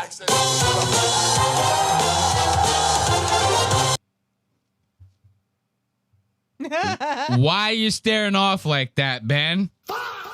Like, that is a very weird, like, all of a sudden, the double points came around, and he was embarrassed about the booze at first, but somebody got the double points off. Ben gets clams up. He goes, I can't even be excited about it. I can't even be excited about it because I tried it once, and it fucking backfired for me. Look at his fucking face. Points, but you can say double beta. Watch him. What was that? Ooh. Look at the big eyes on him. Ben with the big eyes, boy. Why don't you take a full sip right now? This would be the perfect time to take a goddamn full sip. Goddamn double points and the eyes got big as hell, dude. That fucking tiny ass mustache, dude. Jesus Christ. They're making fun of Ben's mustache in the chat. They're calling him a Fago mustache over there. Bro, his eyes when he just like gets wide-eyed off the double point. Something about that had me laughing my ass off. It's like the most embarrassing moment of his life right now. I can't get over it. I really can't get over it. Why is your face like that right now? It's double points. You should be happy. Fucking bum bum bum bum bum bum bum bum. You know, the whole thing. God, that's so fucking funny. Let's see if they call him a beta anymore. You can say it. You can say it. Oh my God, you got a hand on it and dropped it. But you had another one. What is this?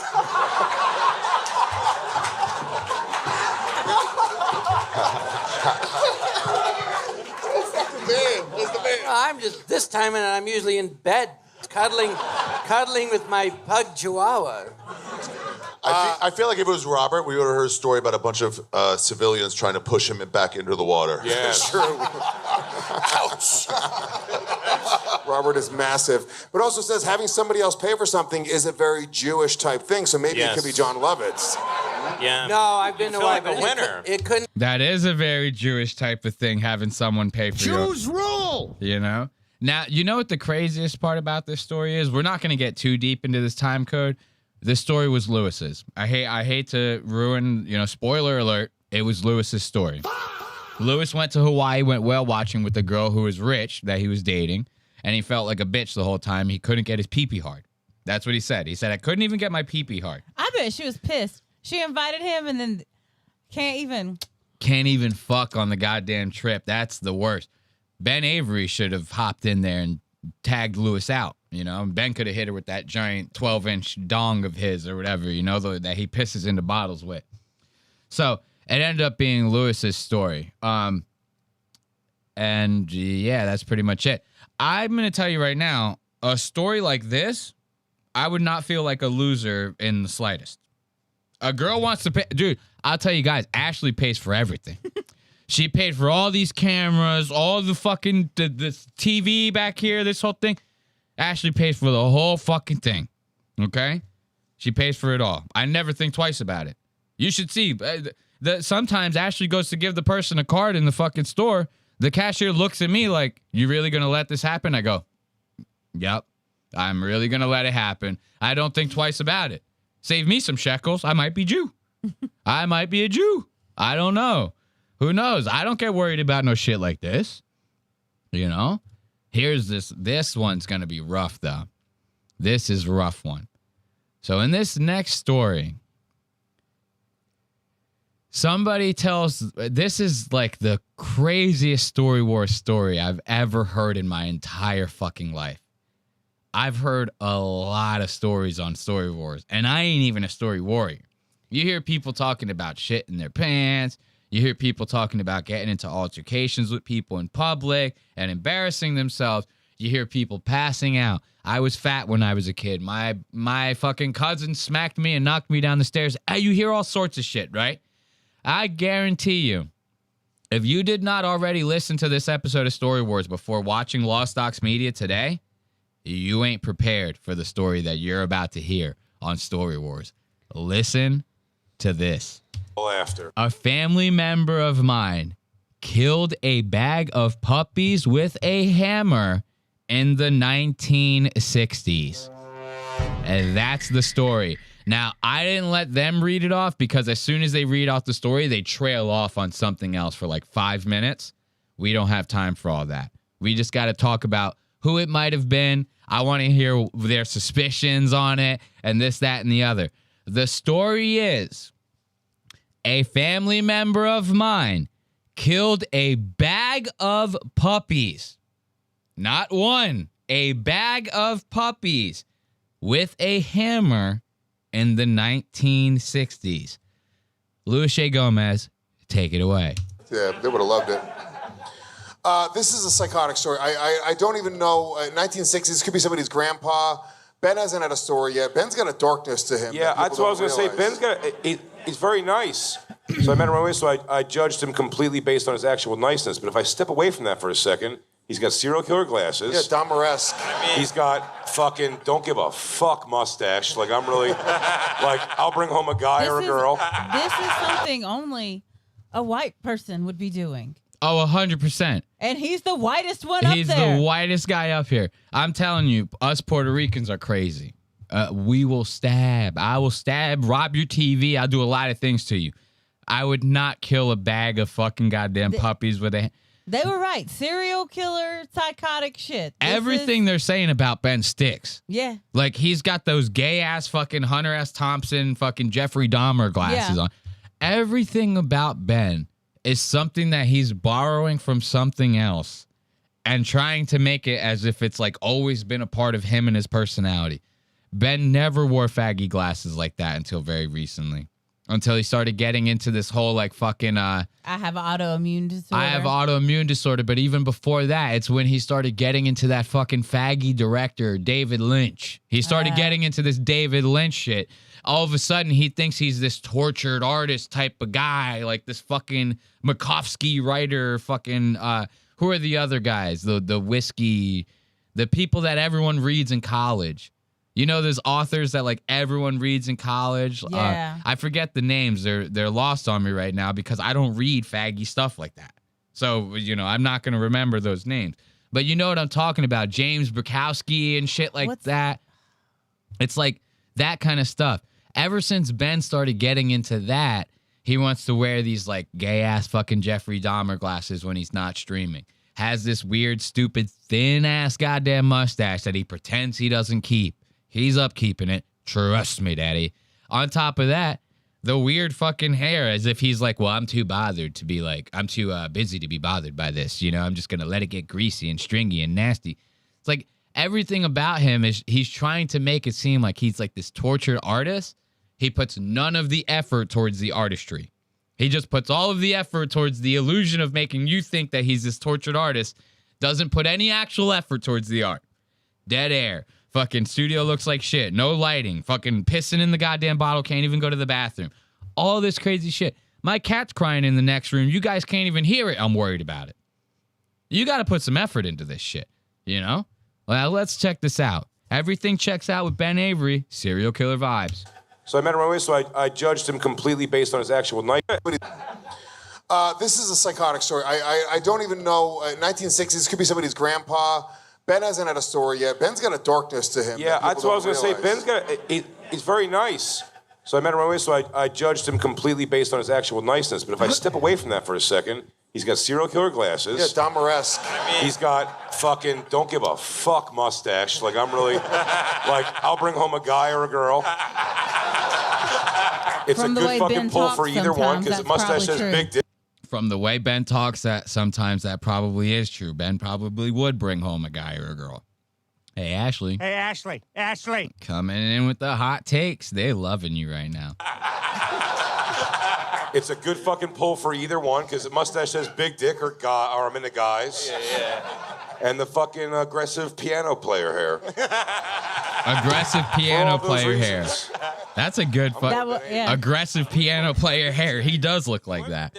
Didn't grow up near a body of water, because that would have made a lot more sense. Yeah, they would have drowned him. That's a Throw great it right point. in a river. That's Look at him, I dated thinking a out girl and her plans. father drowned Exactly. a kid in a pillowcase, threw it off a bridge, tied it up in a pillowcase and threw it off a Where? bridge. Who are you people? This is crazy. Louis, before I vote, is it you? No. It is not me. This story would haunt me if this was my story.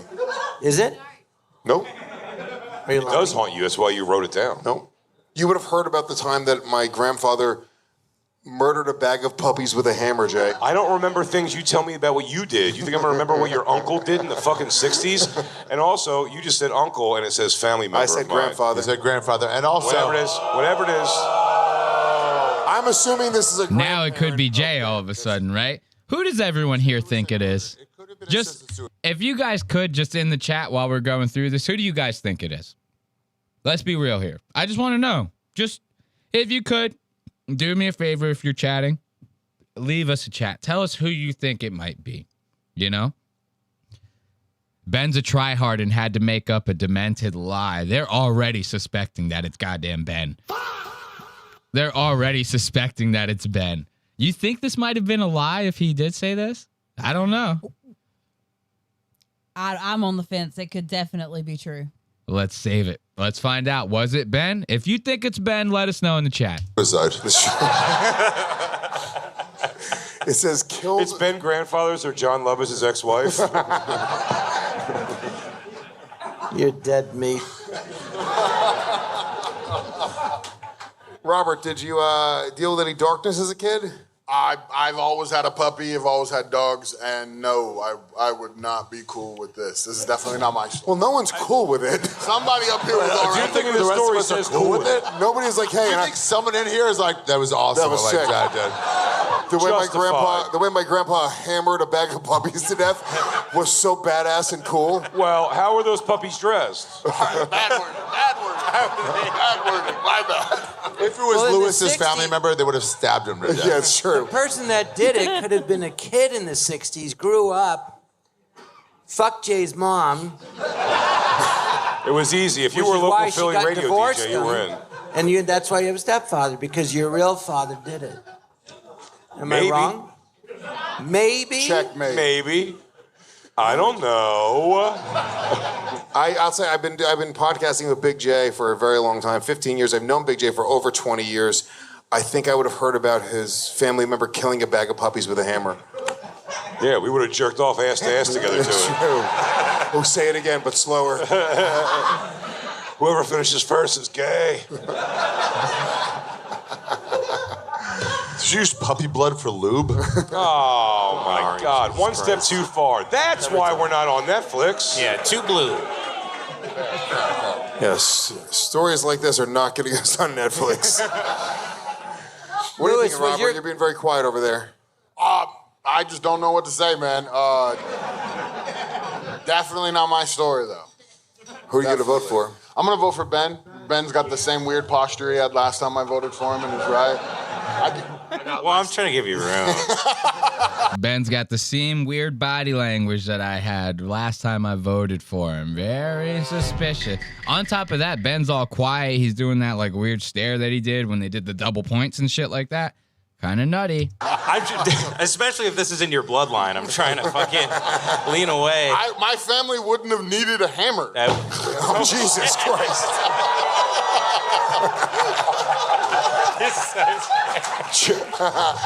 I just watched John Lovitz think about leaving. Just shit my pants. John Lovitz, you are one fault. That was so violent, you have no idea. I don't know, they'd My be smashing. Man.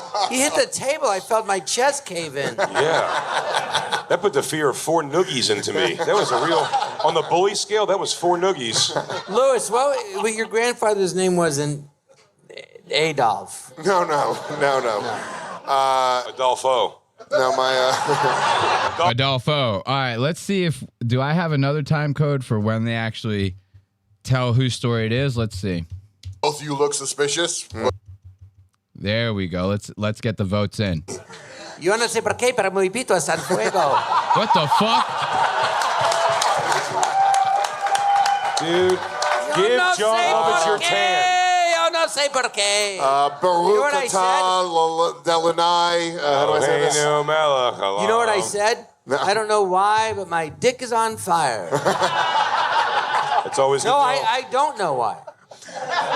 Alex, all of our answers are in. Whose story was story number 5? Whose family member killed a bag of puppies? All right, so whose family member killed a bag of puppies? Let's go through the chat because we did ask who we thought the chat thought it was beforehand. I see them saying they think it's Ben. I see Scroats McGoat saying that he thinks it's a lie. I see Alex Brito. Bro, haven't you been doing this show for years and your vids get no views? I'm going to pretend I didn't read that. Anyway, moving on to my next segment. All right. But yeah, what's up? Let's see. Sorry if I'm ruining your bit, Scroat Goat says, but he doesn't like the fact that Ben's telling a blatant lie. So they're thinking that it's Ben. It's Ben. Story number 5 belongs to Ben Avery. Can I say something before you tell the story? I saw Ben looking at the story and shaking back and forth, thinking at the time, like, in real time, going, I don't know if I should have told this. Okay, so I kind of am interested in what Scroats Goats is saying in the chat right now. Because I'm not going to lie, I kind of didn't catch on to any, like, body language from Ben or, like, an acting that he kind of, like, obviously made this story up. Like, I kind of believe this a little bit because not trying to go against what they're saying in the chat or anything. Everyone's entitled to their own opinion. But I've heard them tell stories about, like, their crazy dad and, like, living on a farm on Lemon Party and shit and how their dad's this fucked up, like, emotionless guy. So I could kind of see this running down Ben's bloodline a little bit. You know what I mean?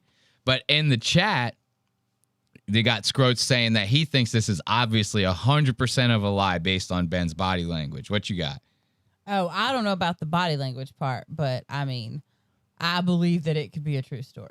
I believe it could be a true story. I can also believe Ben kind of wanting to be this like edgelord fucking crazy guy that tells this ridiculous ass story on this show. Well, he's also the only one that took the term heavy as emotionally heavy over fat. Exactly. Every other person's telling fat stories. He's the only person that would make that choice. I could see that. I could see what you're saying. So is it true? Is it not? I'm curious. I want to kind of like listen to this through the eyes or through the lens of the Scroats Magoats, you know, because I'm very curious about this. Again, Scroat, very good observation. I'm not saying you're wrong. I'm saying I didn't catch it at first. I want to see if I can catch it now. Let's check this out. Guys, Louis, get stories I like that owe you every an week on the Lemon Party. It does not get less dark than that. This is the darkest story that's ever been told on the show, but please, Ben. It was what heavy happened? stuff, was the, right? Metaphorically and everything. Look, it was my granddaddy. You know, he's a granddaddy. They do stuff like that. Sure. You know? It's in the name. And, Where are they from? Where's Ben from? Yeah. Some like weird small town in Texas called like Abilene or some like Texas. weird, like tiny town in Texas. Even more reason I believe it happened. Fucking That's what I'm Texas. saying. He kind of grew up in like this Texas Chainsaw Massacre town in Texas. It's like, but again, I want to kind of hear it with that kind of, you know, filter on. You know, he's a granddaddy. They do stuff like that. Sure. You know? It's in the name. And, I was fishing with my. What's that? No, go ahead. I don't think granddaddies are known for that. It's like a no, known it's right there in the thing. name, dude. He's a granddaddy. He does things real on a big level. All right. Well, you should hear this. I'm sure it's a very funny story. Trust the process. My dad told me this story when I was like fishing with my daughter, and he told me this story, and I was like, let me cover her ears first, good Lord. But yeah, I still don't know why he did it. Your dad did it? No, my granddaddy did it. His dad did it. He looked like, it is funny if you know he looks like Colonel Sanders. So if you imagine Colonel Sanders doing it, it adds a level of... yeah, now it's funny. But he's... Yeah, now it's hilarious. Colonel Sanders just killing a fucking bag full of puppies. It's like the funniest thing I've ever heard. I don't even understand where, like, even if this was meant to be emotionally heavy, where would Ben think that he could spin the comedy on this? Because it is a comedy show at the end of the day. He's not fucking going to Maury Povich like Mark Norman did, where Maury would be like, you killed a bag of puppies. Oh, that's kind of crazy. Let's not dive into that. You know, it's not like that. We need the fucking laughs here. Yeah. You telling this heavy ass story, it's like, ain't no laughing. You're bringing down the whole mood. thing down, whether you're fucking making this up or not. And that's what John Lovitz is basically nagging at him for right now. He's like, there's no way that this is going to come out to be like a positive, laughy situation for any of us. And making your granddaddy look like Colonel Sanders doesn't really do it for us. As a matter of fact, it makes it more disturbing. So you had like a racist slave owner fucking grandfather who looked like Colonel Sanders who killed puppies with hammers. That's nothing's funny about that. That's like fucking crazy talk. That's like a scene out of a horror movie. You know? I don't know. Go ahead, say your piece. No. It's crazy to think about. Just the thought of somebody killing a dog with a hammer, period, is like crazy as fuck. I mean, dude. I don't. Let alone it be puppies. And if this is made up, that's even more psychotic. It's like Mark Norman level. What? You just what? I believe that it could happen. I'm not going to lie. I can kind of see this being a real story. It's I don't know. I can kind of see this being real. I get where Scroats is coming from, but I don't see this being fake. I see this being real because Ben is this level of like, he has this level of psychopathy to him. Like, there's just something about Ben. Would not surprise me 5 to 10 years from now. Podcaster in LA slays his wife and children. Blah, blah, blah, blah, blah, blah, blah. Name Ben Avery. Yeah, I wouldn't surprise me at all. Tragedy plus time. But he said, I asked, I was like, why did he do that? And he goes, they were just hungry. And I was like, so feed them. So he fed them a ham. See, so that, like how he just kind of flip-flopped the story there, that I could kind of see it being a lie, like based off of that. Even Scroats in the chat is saying, he said that the Colonel Sanders line was kind of what made him feel like that was a lie, right? That one, I feel like Ben's trying to save himself in that situation more than lying about it. I feel like he's going, oh, fuck, they're realizing this is like really dark. Let me try to bring levity to it so that I'm not keep digging myself a bigger hole here, right? So he goes, oh, well, he looked like Colonel Sanders. That makes it funny, right? To try to save himself in the moment. If anything, I think it's more indicative of him lying in this moment where he's saying, my grandfather said that he killed them because he didn't want to feed them because they were hungry, right? But then right before that, he says, well, my dad told me the story when we were fishing and I was with like my kid, and my dad told me that he never found out why my grandfather did it. And then after he says, well, he did it because they were hungry and he didn't want to feed them. You get what I'm saying? So like that flip-flop would be a little more indicative of him lying. I guess I didn't notice that right? part, but Catch it. Listen to this. Did it. Your dad did it? No, my granddaddy did it. His dad did it. He looked like, it's kind of a funny. Let's see. I want to show you guys. Trust the process. My dad told me this story when I was like fishing with my daughter, and he told me this story, and I was like, let me cover her ears first. Good Lord. But yeah, I still don't know why he did it. Okay. See, so he goes, I still don't know why he did it. To this day, I don't know why he did it. And then so now that 2 minutes later, he goes, oh, well, he did it because the puppies were hungry and he didn't want to feed them. So like that makes it seem more like a lie. That would be more indicative of Ben lying than Ben just going, well, he looks like Colonel Sanders. I think in that moment, Ben's trying to fucking pull himself out of that hole in that moment with the Colonel Sanders bit. But I could see now, you see where the flip-flop is going with that? And I was like, so feed them. So he fed them a hammer? Feed them. But yeah. But my dad grew up on a farm with my granddaddy in West Texas, and they just he told me like 4 more stories after that about how he had to go out and like kill dogs and shoot dogs because they were strays. When did he tell you that? When did he tell me it? How long ago? Like 6 months ago. What? Yeah. He told me like 6 months ago. This is a story you tell to your son as you're molesting him, letting him know you're not the biggest monster in the family. Hey, at least I'm not your grandfather, right? Big J looks kind of fucked up. He looks like those tequilas are getting to him a little bit, right? But he's right. This isn't a story that you tell on Story Wars. This is a story that you tell to your goddamn therapist.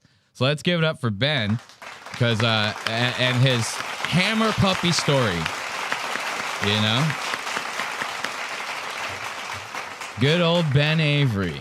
Fucking hit him with a bag full of hammers. I'll hit you with a bag full of puppies. You'll never see it coming. You smell me?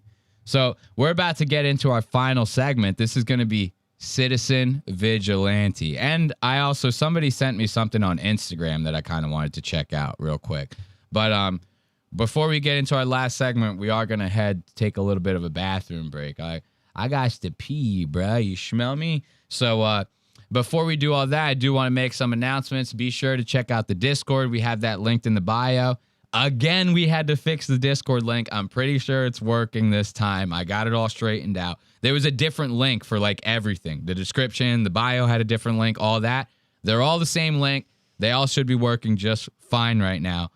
Don't go crazy. Yeah, exactly. Right now. So be sure to join the Discord if you want to chat with us, shoot the shit, get all notifications on the show. We announce when we're going live up there, everything like that. Like, comment, subscribe, and if you want to support the show by buying merch or becoming a member, you can head on over to lostox.media. But before we get into our next segment, we are going to take a little bit of a bathroom break. With that being said, do not go anywhere. We will be right back here on Lost Ox Media. Hip hop, hip. It's bigger than a hip hop, hip hop, hip hop, hip. It's bigger than a hip hop. I love that beat. That little like. Something about that goddamn beat. Thank you for joining us here at Lost Ox Media, or should I say, welcome back, ladies and gentlemen. Of course, we are coming at you at an undisclosed time every Sunday. Be sure to check out the show on YouTube, Spotify, or anywhere else you listen to your favorite podcast. Every new episode is happening at Sunday on an undisclosed time. Thank you for being here with us as we come back from our bathroom break. I had to take a little bit of a pee break, and just like Ben Avery, we're bringing the pee back with us, ladies and gentlemen. We are bringing the pee back with us. This right here is a jar of pure, uncut urine that I have peed straight out of my own penis. Just like Ben Avery, I have a 13-inch flaccid penis, in case you were wondering. And the pee that comes out of it is very delicious. Let's have a little drink before we get into our last segment, why don't we? Ooh, that's good. That's good, right? That's good. That's good. You got a little pee for me. A little pee from Ben Avery. All right, so let's get into our last segment, why don't we, right? Because this pee has got me making crazy moves out here on the streets.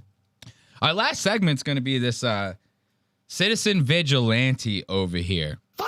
This Citizen Vigilante is a movie that's been making its rounds online, especially the last couple days. This is a movie starring Armie Hammer. You remember this Armie Hammer, Ashley? Yeah. Yes, you do. So, Armie Hammer, if you guys don't remember, he was this blonde actor. He played the Winklevoss twins in the Social Network movie, the movie about Facebook. Didn't he get in trouble for something? He did. A couple years after the Social Network came out, Armie was, having his little flings with ladies in Hollywood.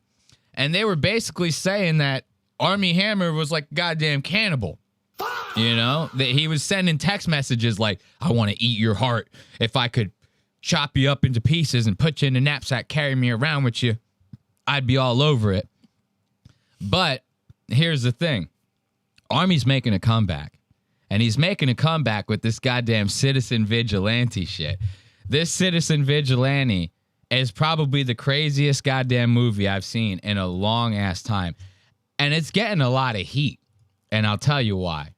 Because this movie is like legitimately geared towards the quote-unquote immigration problem that's happening in Europe and shit right now, right? A lot of people are basically saying that European migrants are like raping and killing a bunch of people. Migrants from the Middle East, from Africa, from all over the place, right? It's a lot of hearsay online. Do I know if it's true? No. Do I care if it's true? No. You know, I'm just here for the ride, okay? So, with this movie, the whole thing is basically geared towards the migration problem happening in Europe. It's about a man, played by Armie Hammer, who's an American immigrant in Croatia. He is an illegal American immigrant in Croatia. Now, this illegal American immigrant in Croatia sees the illegal immigrant problem in Croatia and goes, I'm going to become a vigilante. I'm killing every single migrant that ever comes across my path. Doesn't matter what they do. For any goddamn reason, everyone has to die. And the movie is just as ridiculous as I'm even making it sound. Like, picture crazy B movie, like a Lifetime movie, right? With the shittiest writer that you could possibly think of, the shittiest director that you could possibly think of, but it has the budget of like almost a feature film. So it's like shit movie with like decent production quality. It's like very weird.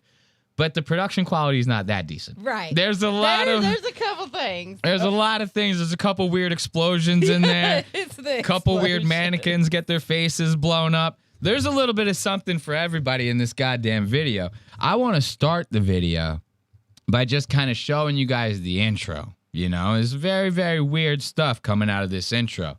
Let's skip ahead a little bit. We're going to just skip past all this bullshit. Right here, this is the intro scene to Vigilante Justice starring Armie Hammer. My hero, he's killing every foreign person in sight. Can't think of a better superhero. Gotta fucking love him. Let's go, Armie Hammer. Take some of my piss. Let me drink some of this piss. Hold up. Let's go. No reason, the immigrant just walks by her, stabs her in the goddamn jugular, and fucking just leaves in broad daylight. What the fuck? Right there. Out of nowhere. She does not look Croatian in the chat. This woman does not look Croatian. I think it might be Croatia. Don't quote me on that. They might be in Bulgaria or something. I don't even know. I don't care. What does somebody from Croatia look like? I don't know. I would imagine someone from Croatia looks like that monster from the Goonies. The one that goes, Rocky Road. You know, that's probably what everyone in Croatia is looking like. But look at this. Just for no reason, she's just walking, minding her own business. Literally 2 witnesses on the bench behind them. And the guy just goes, 2 witnesses, broad daylight, walking on like what I would assume is a nice, frequented fucking public area. There aren't cameras fucking everywhere these Cameras days. probably everywhere. Literally, what the hell is even that? Is that a CCTV? That looks like it might. Oh, that just looks like a telephone pole. But you get what we're saying. Look, he stabs her. Look at the fucking blood that comes for no reason. Instantly stabs the shit out of her. And she goes, oh, I never.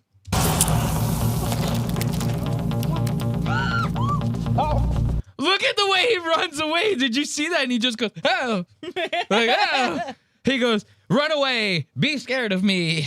What? He runs away like the biggest pussy you've ever seen. Look at this.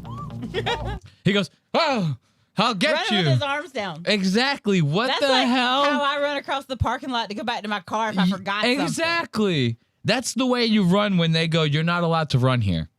Do you know? Doing something awkward. You know, like when you're at a pool or something, they go, no running at the pool. That's the way you run. I you was go, always in trouble. You go, you pretend to run. You go, I'm not really running. I'm just like walking really fast. You know, that's like what this guy is doing right here.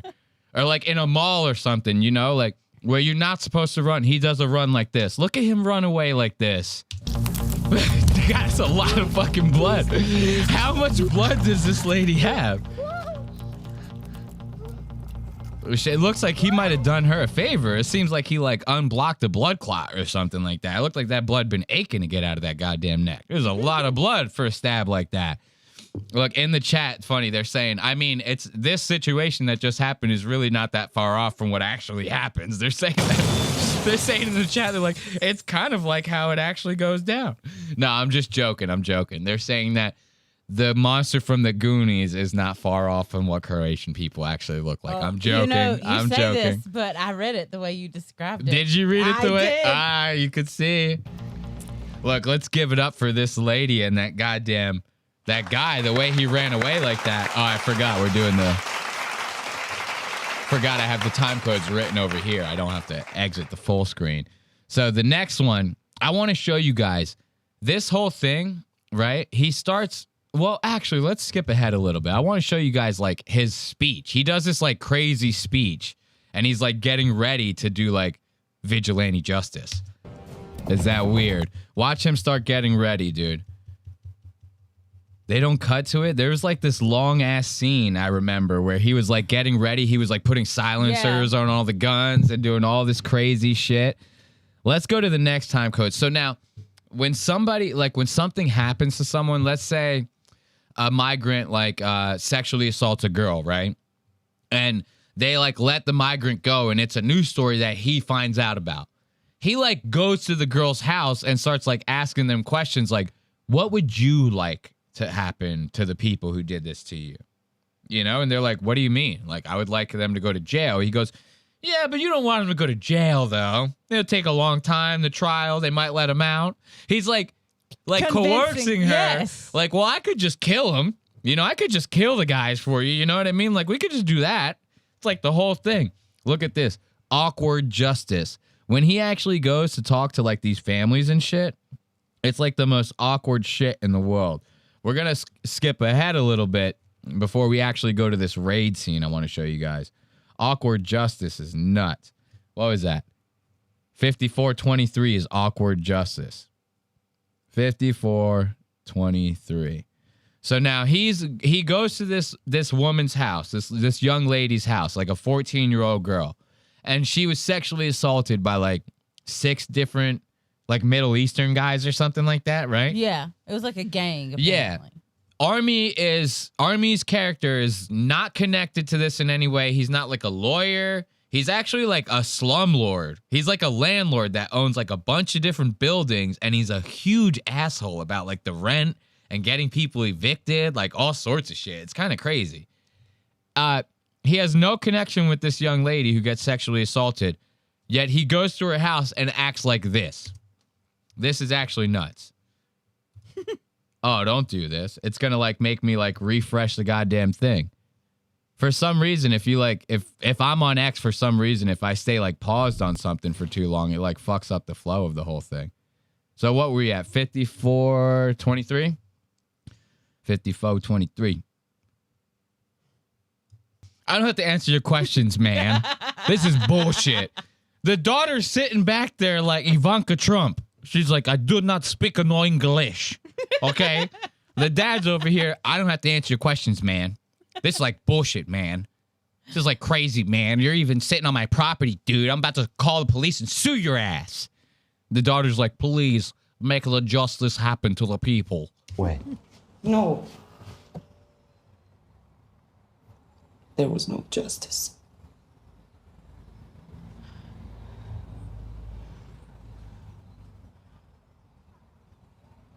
Good afternoon.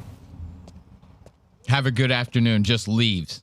I would call the Interpol right there on the spot. I would call Interpol. I'd be like, there's this crazy American showing up to my house.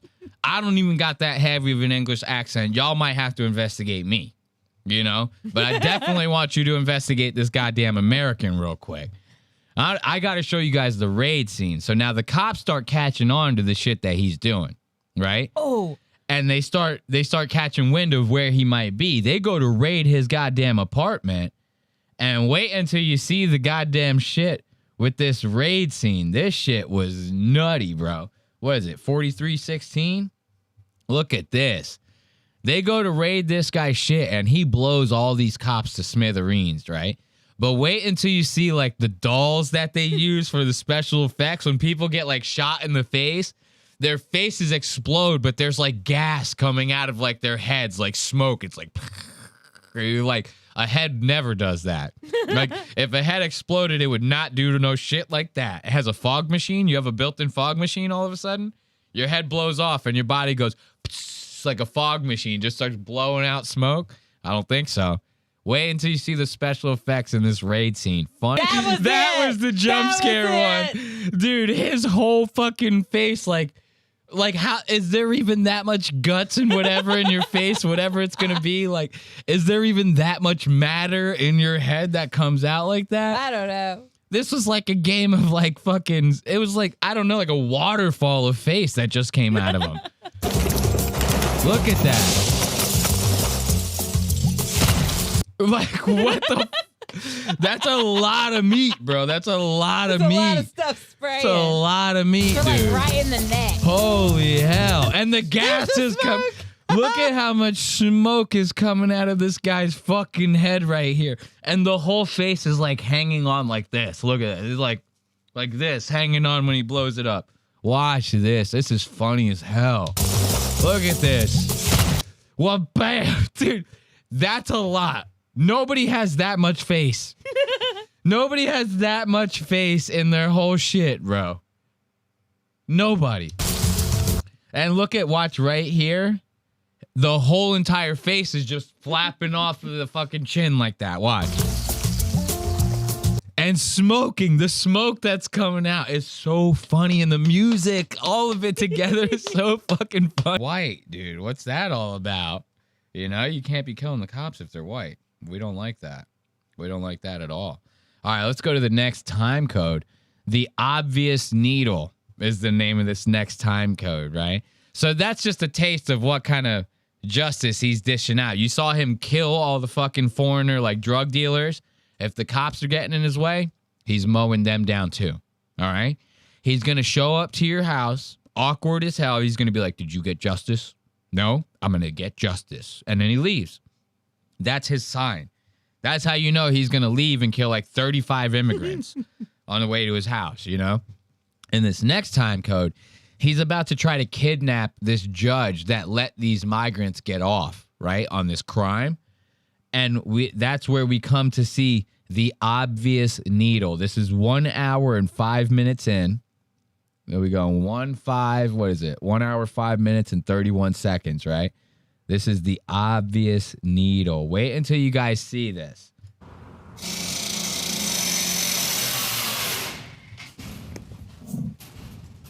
Oh, wait. Is that the right time code? Oh, the obvious needle is 1 hour and 2 minutes. I'm sorry.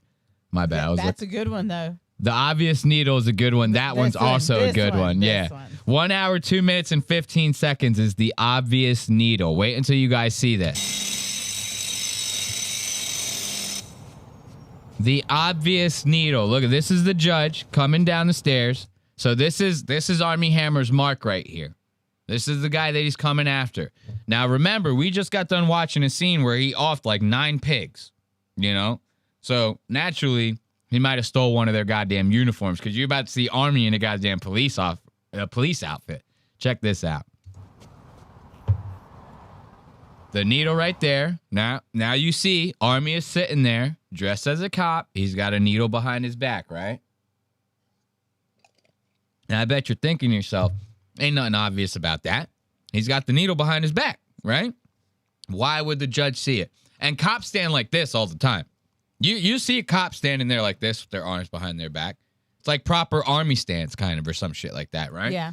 So there's nothing like alarming about this guy. The needle's not obvious yet, but it will be. What is that? The needle. The obvious needle.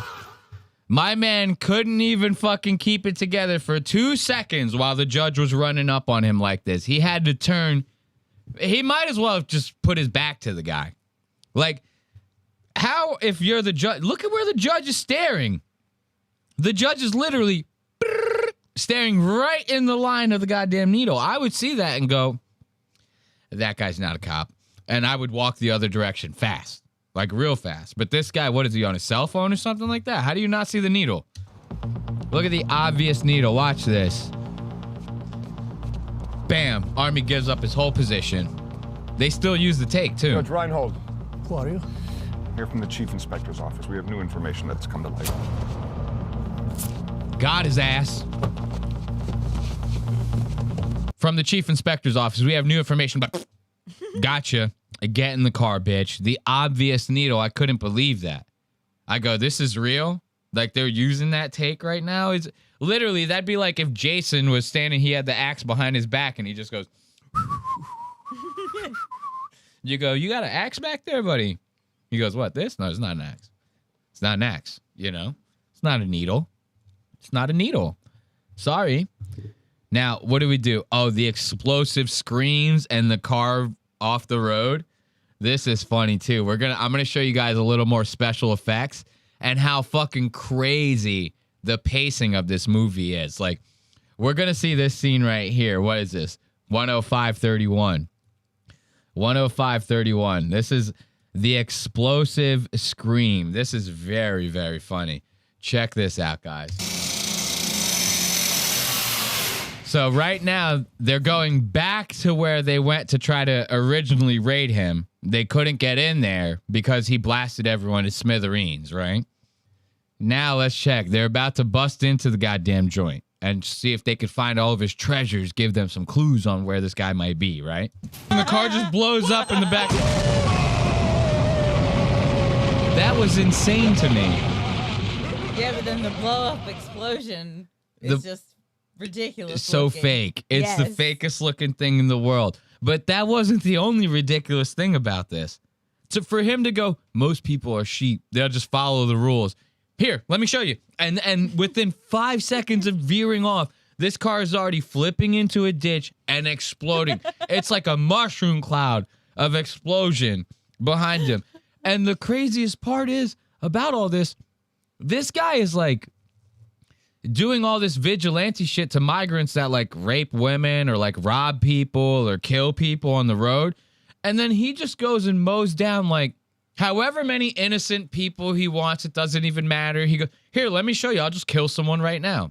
Why not? Why not? Who gives a fuck, right? This is actually insane. And watch the explosion, to Ashley's point. It's the fakest explosion you've ever seen in your... That car exploded like fucking the first atom bomb in World War II that we dropped on Nagasaki. That thing was like kaboom, mushroom cloud out the wazoo. 235,000 people died in that explosion. He goes, they most likely died. You know? That's good shit right there. I mean, I can't even think about anything better than that. And then here's the thing. We'll kind of end this segment on this. This is how like fantastical this whole movie was. Like, not only are the killings crazy, the fucking... Actually, should we watch the last scene, the murder scene? Like the mass murder scene at the end? Where he's in the house and he's just like fucking killing every single person? No take on that? No. Cat got your tongue? Yeah. Hey. I'm just asking. I mean, I'm talking to you. You're not saying shit to me. What am I supposed to do? What do we got? 17, 117, 26, right? Look at this. I swear he's about to start murdering everyone. So he finds a kid. Remember the first girl we showed, right? Where he goes, she just was right there. Yeah, she was just there. This girl is the one that got assaulted by like 6 Muslims, right? And you know the dad, he was like, hey, what's up, dude? You guys, I don't have to talk to you, man. I go to fucking police. Radical, dude. And his daughter's like, they were not robbers. They were rapists. You know, the dad had the American accent. The daughter had the fucking Middle European accent, right? Army finds the kid who was like in charge of the guys who raped this girl, right? And this is where we are right now. Army's about to give off some citizen vigilante justice. He's going to call more immigrants. He's going to say, guys, we're having a party over at Yusef's house. Everybody get over here. You know, Yusef's having a bop right now. Look at this. Let's skip ahead a little bit because there's some more killings coming. There's some more killings coming. Oh, of course it's going to do this shit to me right now and make me fucking refresh the goddamn screen. Let's finish these goddamn killings, shall we? As a matter of fact, I think you got it, right? Pretty much just kills everybody in the goddamn house. A couple more immigrants come in. He kills them too. At one point, when he goes to answer the door, excuse me, you see that the door has a glass window in it, like a lot of front doors do, right? But the curtain that's in front of the glass window is like a fabric-y mesh. Like it's just like opaque. If you really were on the opposite side and you looked at it, you could see that. You can see that someone's there. Yeah. Maybe not who they are, or what they look like. But you'd see that they were there, right?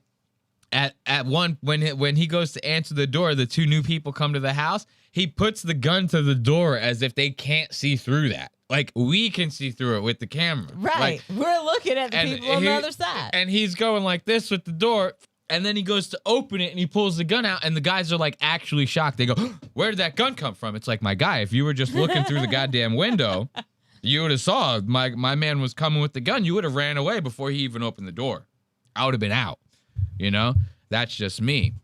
But I think that's going to do it for this week's episode of Lost Ox Media.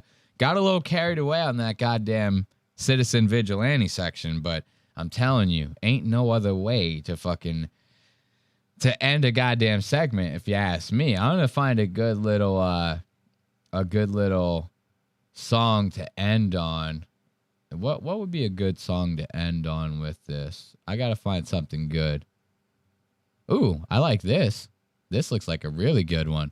All right. Well, that's going to do it for us over here at Lost Ox Media. As always, I'd like to thank you guys for hanging out with us in the chat.